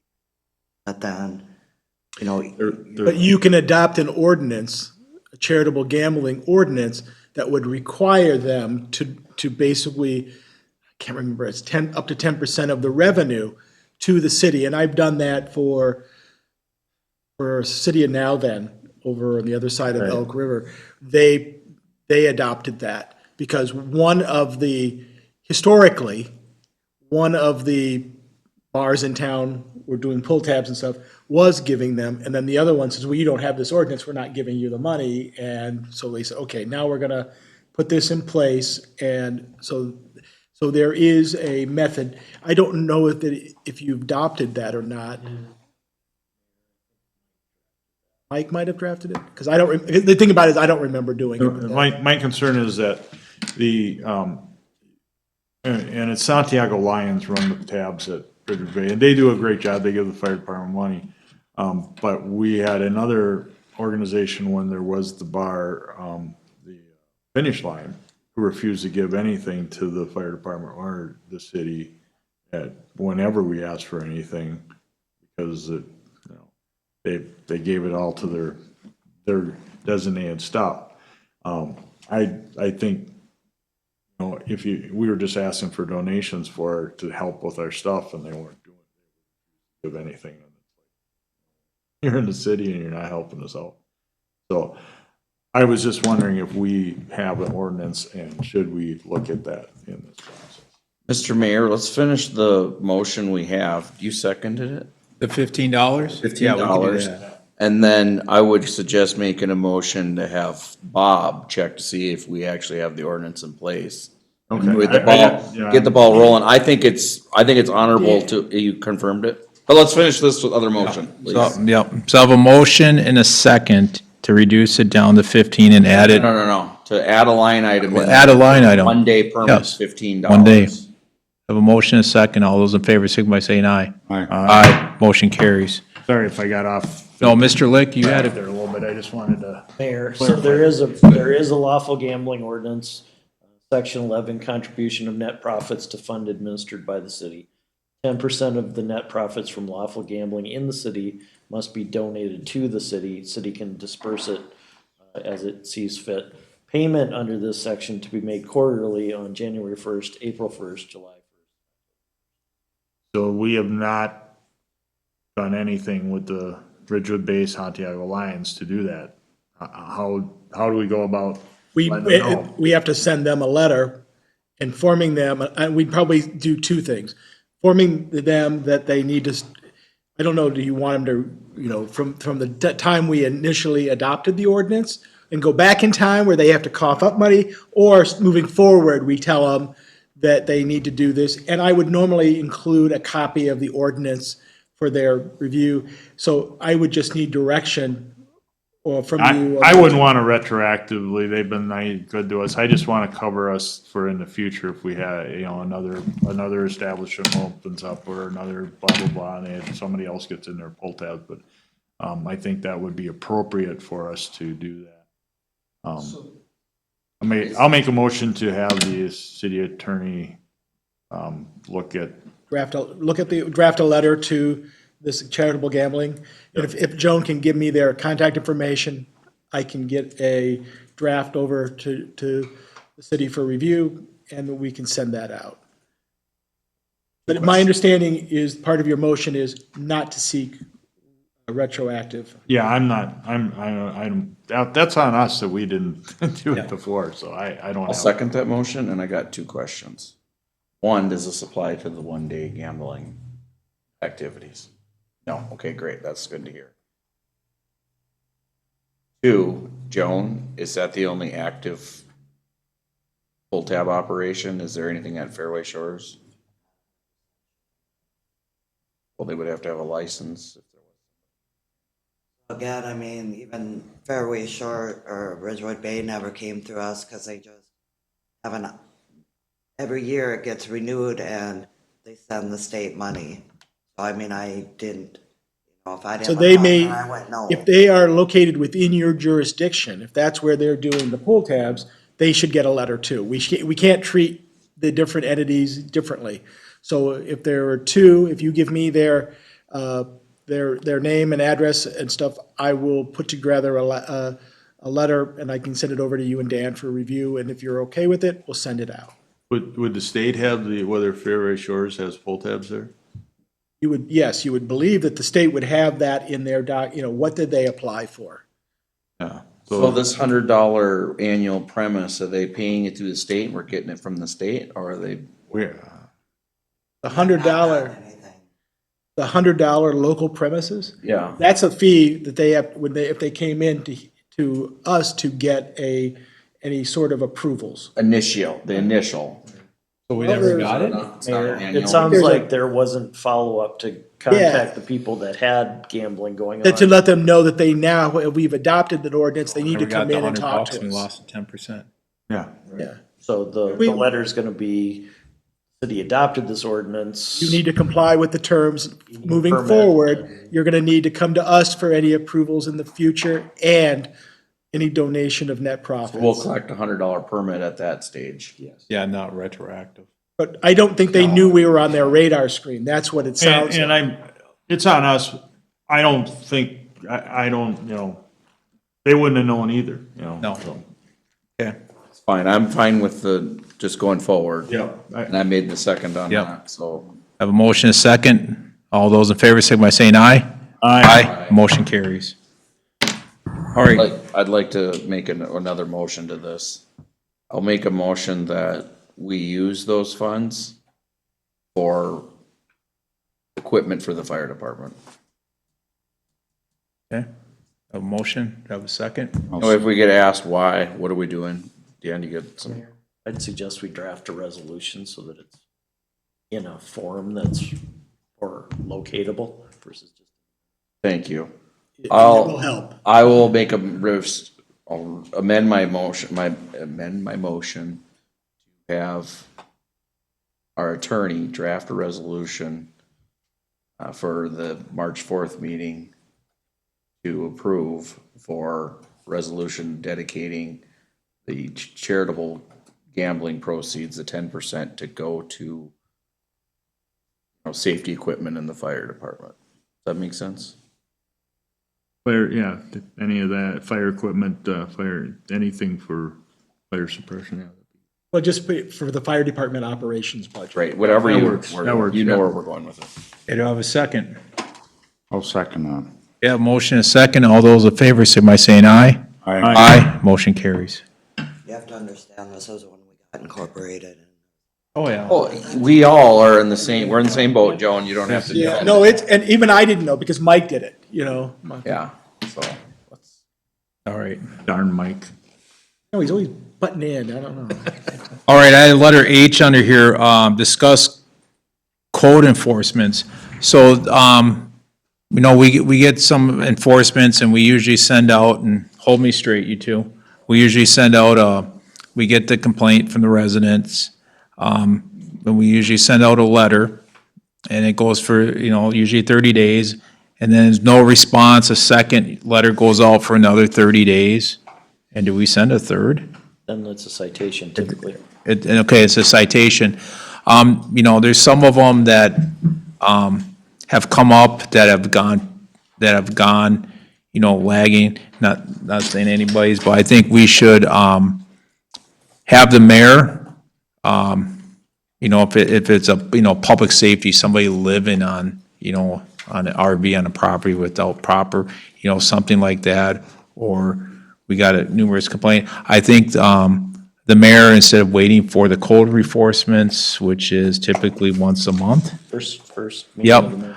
I think we should expedite those and then have the staff coordinate with, to help Dan get those letters out, because Joan and Kayla have been working diligently on that as well.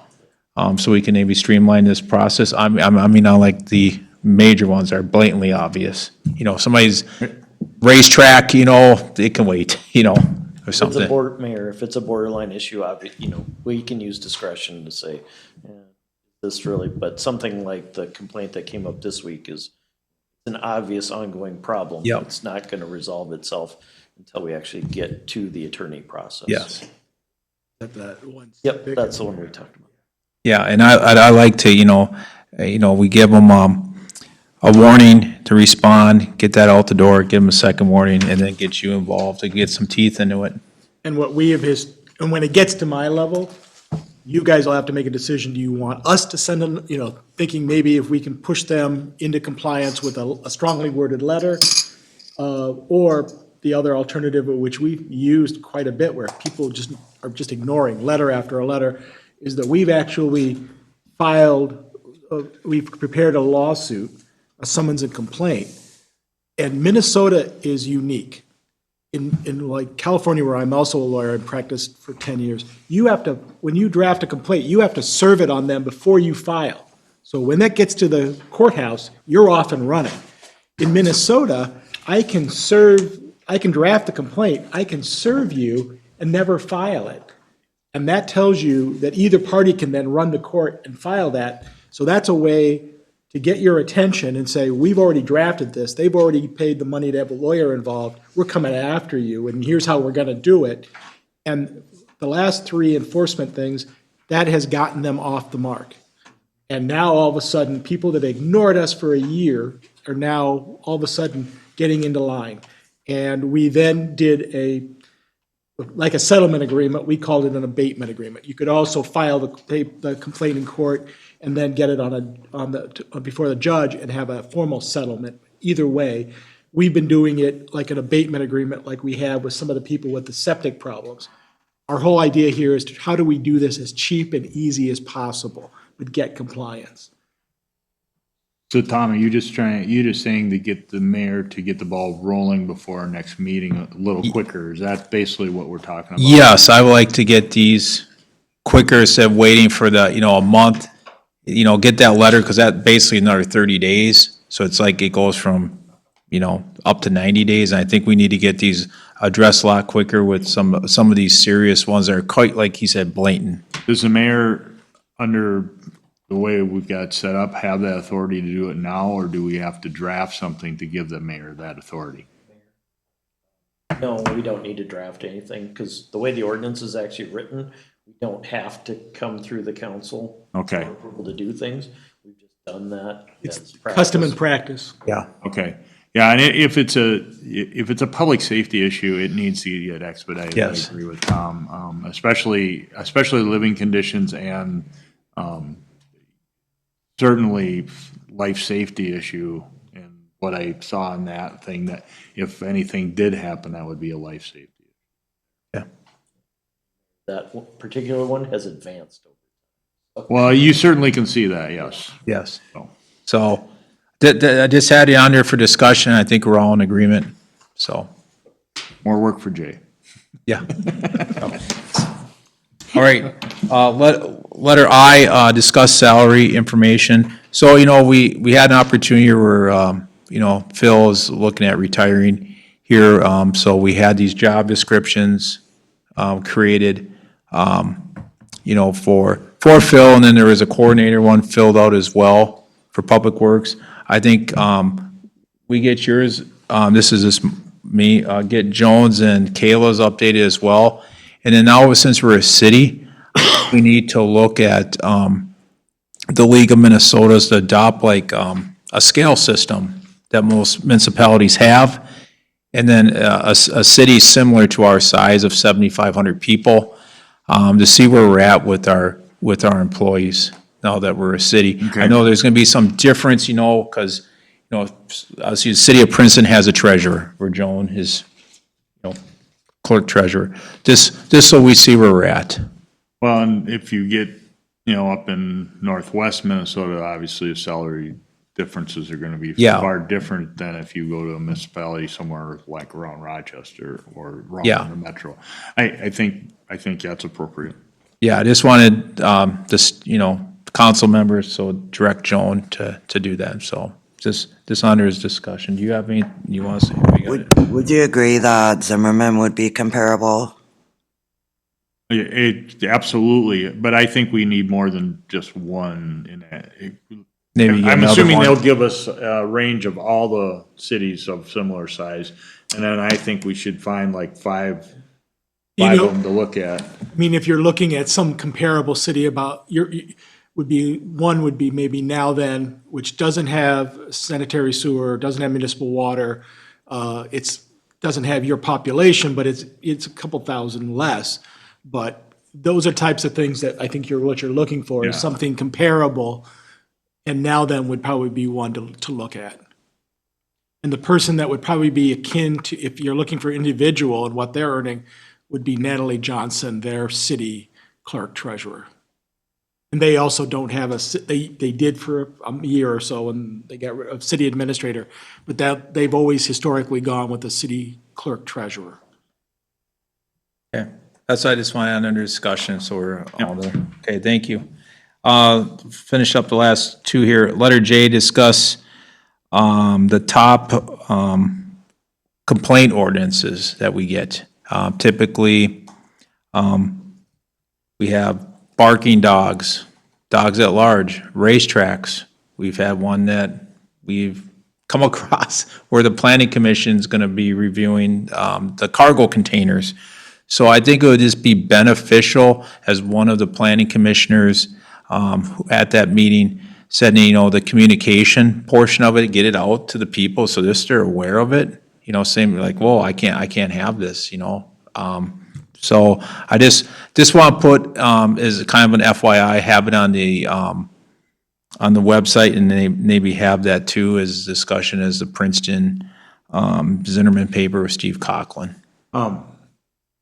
Question, we do not have a Facebook page, City of Baldwin or anything like that. We do. Would that be something also to put those on there? Because I believe that that's not one where you can comment, it's just, right? You can't comment on people. They can comment on it? They cannot. They cannot. So that would be something. The social media. Put it on the social media thing, because that, part of our problem is people aren't aware of these ordinances, and they should be aware of them. How would you like this communicated though? Because we do have our ordinances there, I think This you guys would- would have to kind of tell us. Typically, what you see on these types of things from communities that I work with, a lot of times, if you know that there's a certain type of violation, nuisance violation or something, you use the newsletter. And I mean, it's you think about it, but farming in the right of way, where they plant crops and are narrowing your road, right of way. And, we've put an article in there where if you have a lot of stray dogs or running at large or something like that, you can put in did you know, or something, and your city has an ordinance, or it's illegal to do this, and you could have a little blurb about the top 10 things. The one thing I would tell you though, once you put it out there, people are going to want you to Enforce enforce it. your ordinance, and that costs money. And so be careful what you wish for, because getting that out there, you will have people that will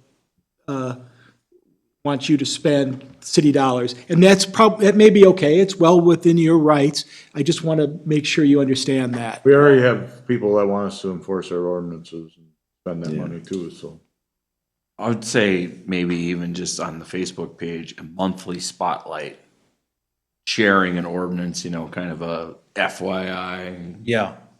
That's what I was getting at, this awareness. Just one paragraph, you know, so they. Did you know, or whatever? Yeah. And then move to another one the next month, so you don't inundate them with 10 things, because they're not gonna absorb it. If it And they won't read it. They won't read it, they'll read the first.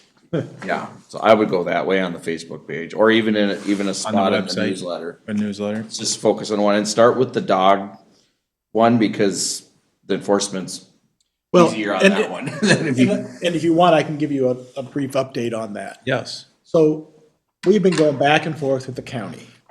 The county, a couple of days ago, emailed us revisions that they wanted to the animal control ordinance. I looked through them. I had Mark look through them. I said, Mark, I'm okay with these. It doesn't change the intent of anything. It's just wordsmithing and just a different way of saying exactly what, but if that's what they want in terms of being able to take that role on to enforce and allow the sheriff's department to issue citations and they would enforce those in court, I'm okay with it.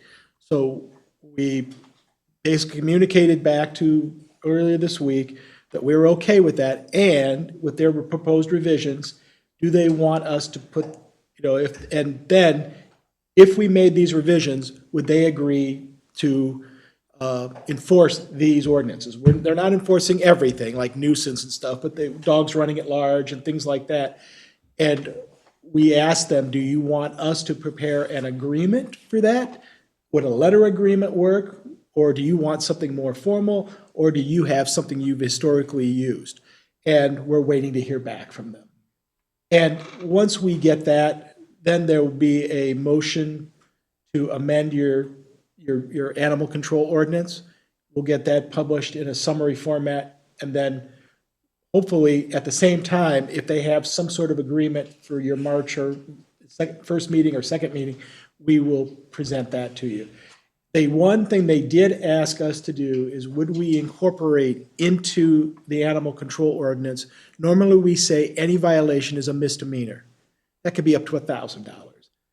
They asked us to make it a fine payable, which I historically do in ordinances when I draft them for no parking or whatever. And that says, we as a city council determine a violation of this ordinance is a $50 fine. That helps a judge just be able, if somebody wants to pay it, you don't have to have a court hearing on what the amount is. The ordinance tells that, and if they want to pay the fine, they can do so. That doesn't prevent you, if you have somebody that is constantly violating it, it doesn't mean that we can't go after them civilly.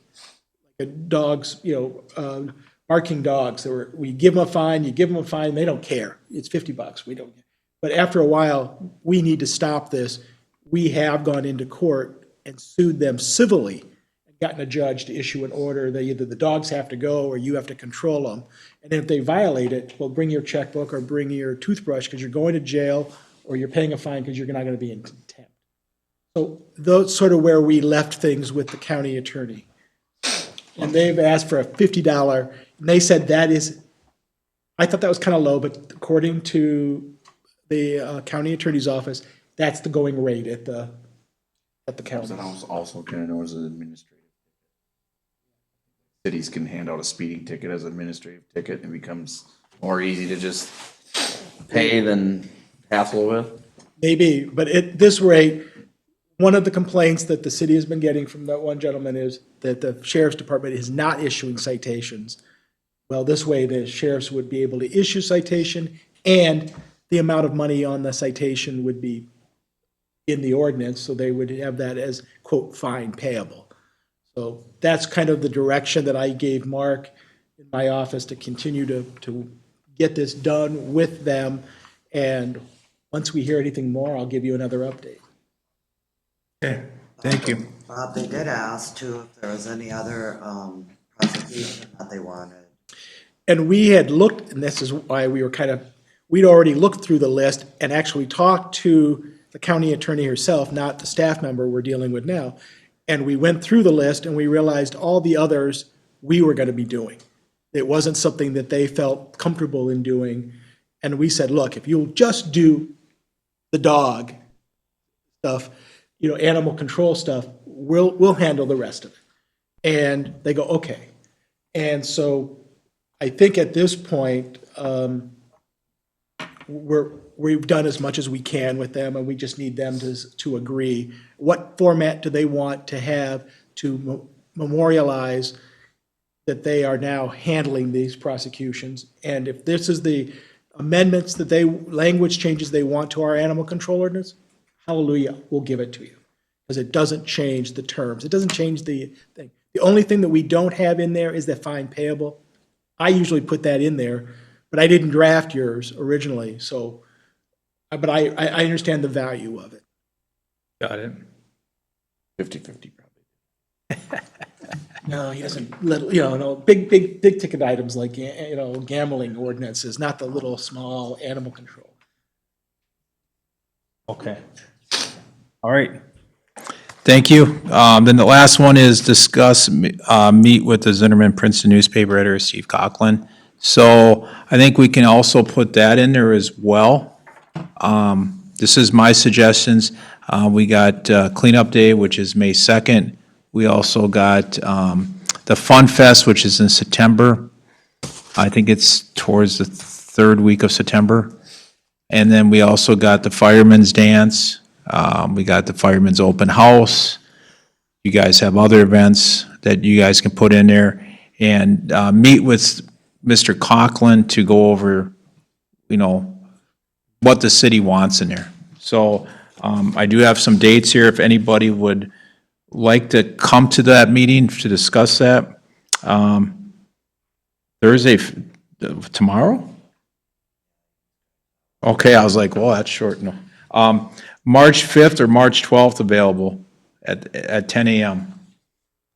I know I couldn't make those, but I have given you my thoughts and recommendations. For the 12th, you said? March 5th or March 12th at 10 a.m. I can do it. I just want, if any of the city council members are interested in being proactive on this insert, they should be there. Yeah. I'm not available to be there during a day meeting. That's not happening. Yeah. Not happening. Well, I can give I'll tell you, you what, if there's something I'm really concerned about, I'll send an email to Joan and it can get expressed there. I think that's fair enough. Yeah, that works. yep. And I've just said my couple here and so, So I think too, for the first newspaper, I think it's important, number one, that if you do have ideas that you give them to us. And then second, that we probably request, review it yes. before. Yeah, absolutely. Should include a thing about text my gov. Or do a little box. And then you can, Is there a time for that meeting? 10 a.m. he can meet. On either day or? Yeah, which guy, which one do you want him to tell him, since it looks like you two? It doesn't matter to me. March 5th or March 12th? Does either one? 5th, March 5th? what day is it, a week is We it? have our meeting March 4th, Wednesday. so Tomorrow it'll be- available with him? The Maybe them Thursday. two are available tomorrow. Did you just say? Yeah, Don't do that. Oh, yeah, we'll go drop. So, Just pick one and I'll. So March 5th? yeah, March 5th at 10? All right. Okay, there you go. All right, guys, thank you. Under announcements, park committee meeting tomorrow. Joan, do we got a quorum? I seen Jackie responded. Yeah, I just want to make sure, and get back. because we're short of some park members right now, and I don't know who, if Lester, Sarah, I think was going. Katie.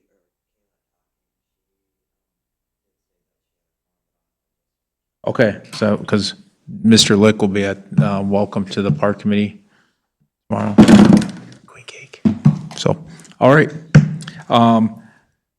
Letter B, planning commission meeting Wednesday, February 25th. Next city council meeting, March 4th.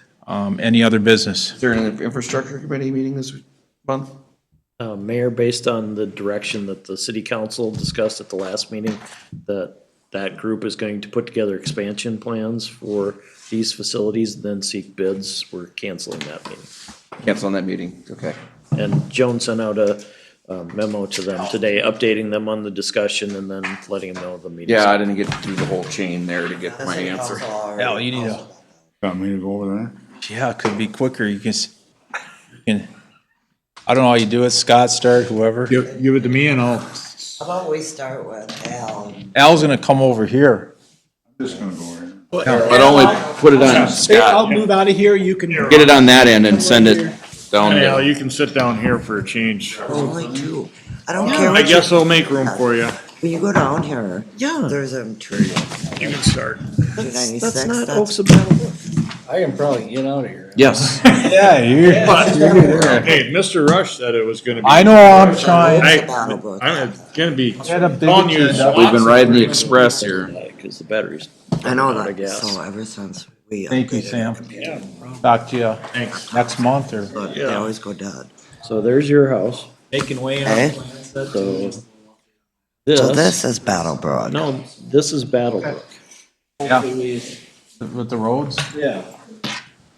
Hopefully we have something to share with you guys next meeting. Okay. Have a good one. Drive safe. Do you want to take that check with you? That's Battle Brook.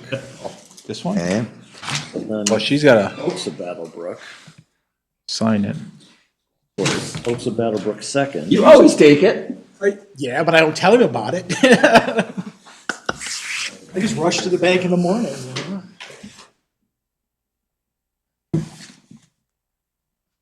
I don't know what your road numbers are here, I don't. So the, just an update, the purse bingo that Yeah. the foundation did, Yep. made $13,000 Really? Wow. approximately. Thanks for coming in. Thank you. Yep. Y'all are much more interesting than Elk River.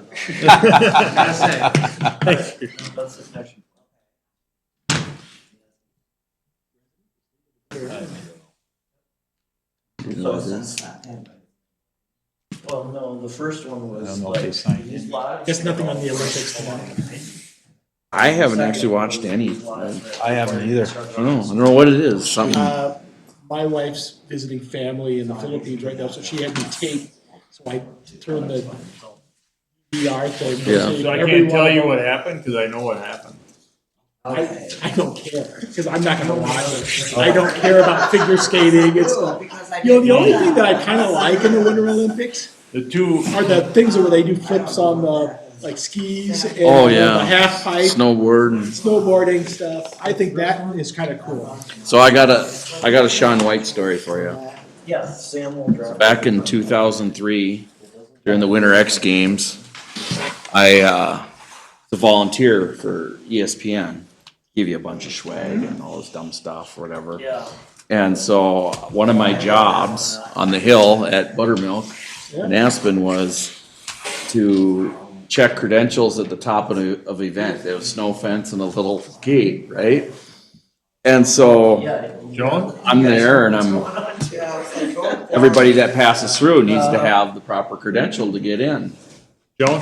And this guy comes snowboarding down. Sad about it. The event starts, a third of the way down the mountain, so either they get a ride behind a snowmobile and let go, or they ride a chair. And That's my fault. so I'm standing there. Okay, I just. I never knew I had to do that. All of a I didn't sudden know there was a. snowboarder comes through. Yeah, me He's either. wearing all brown, like poop brown. First time. He's a big piece of poop coming down. Okay. And he comes and just hold on a second, Tom. No better now, right? Yeah, I'll catch up, Tom.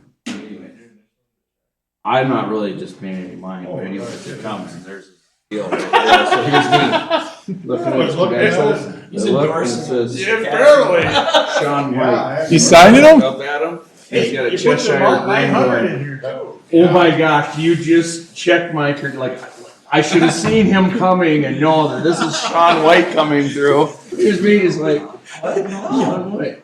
Well, wait till you say, no, we have to check your credentials, go over there and sit. Wait.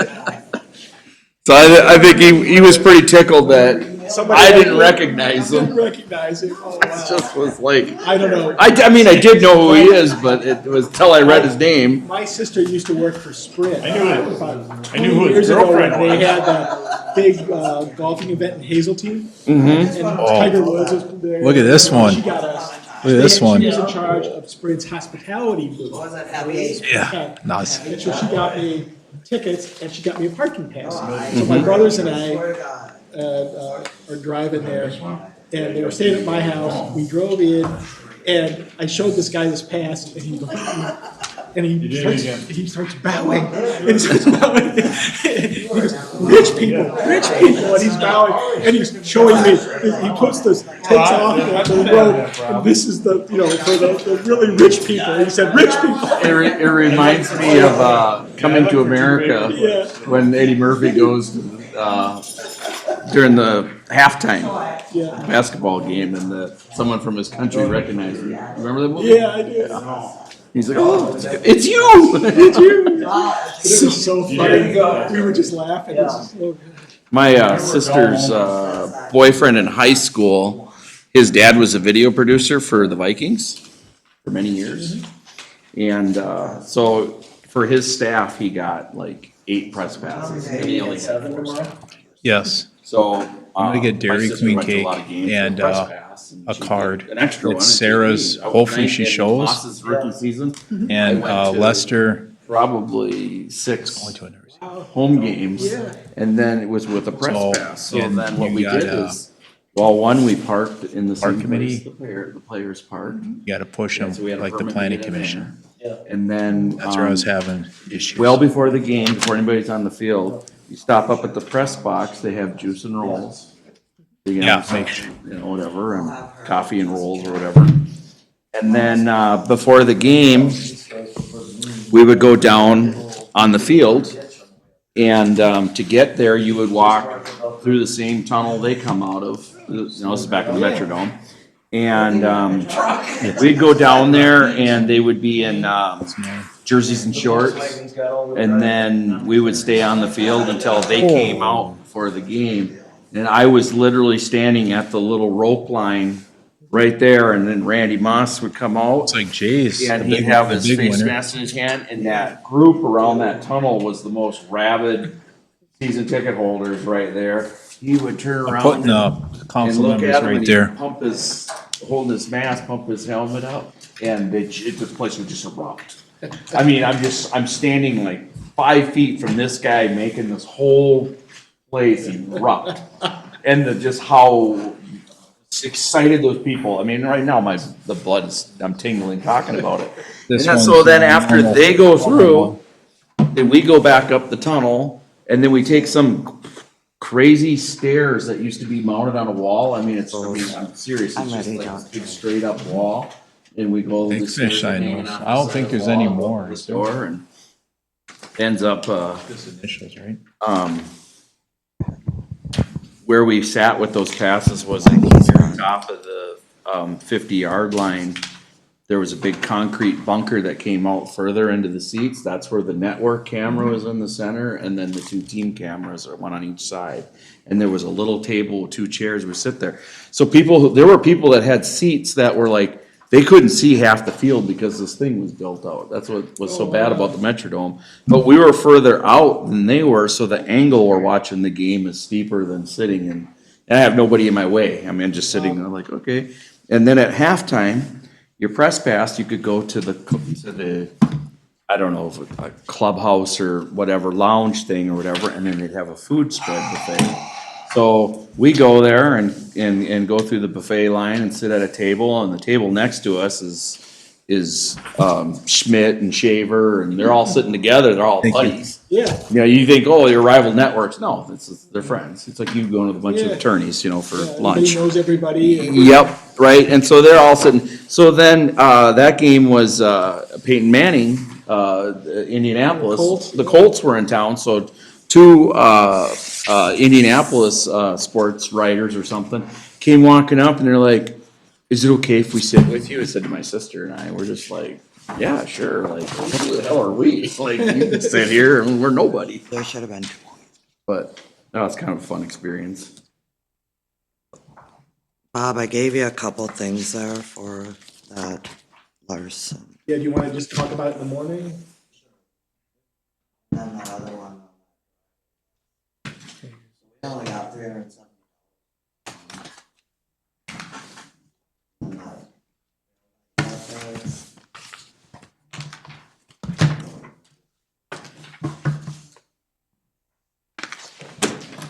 That one there, that's an IOU for 240,000. I'd hold on to that one. It's a car. Yeah, that's the guy who had all the complaints and everything. Is there any,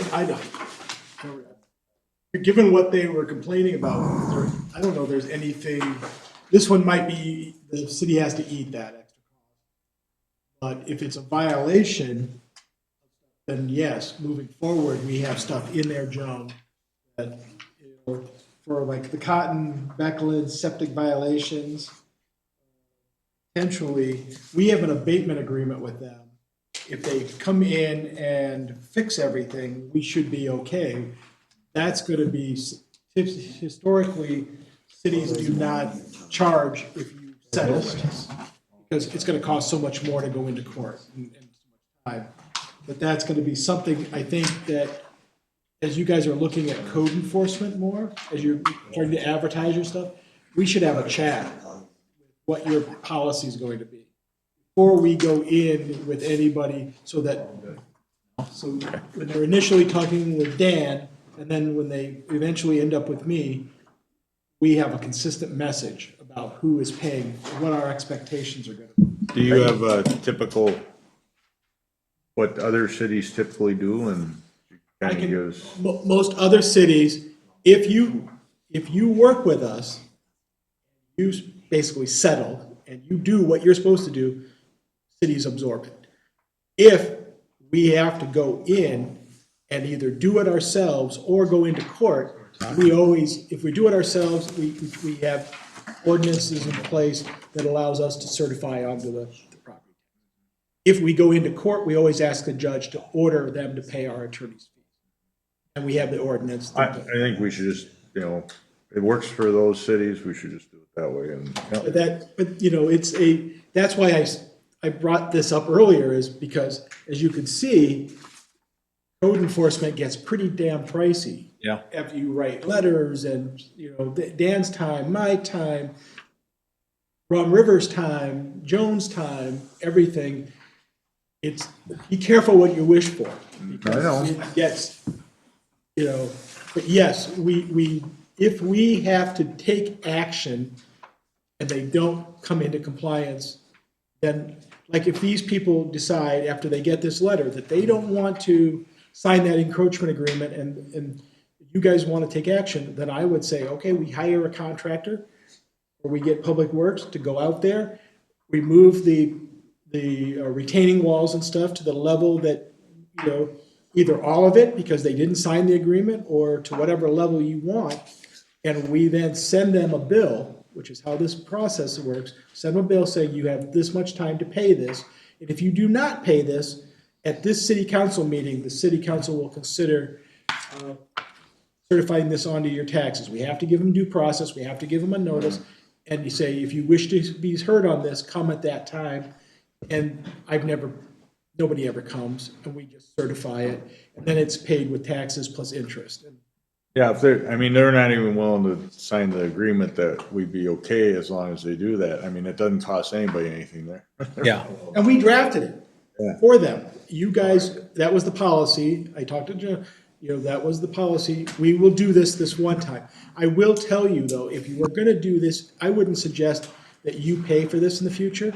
Usually what we tell people is, if you have an obstruction in our road right of way or on one of our easements and you want to keep it there, you have to pay for that. Right. That's a That was settlement. just such a big deal with that one, I think. No. That's Shirley Cotton. All right, Joan, I think is ready for the checks, so you can.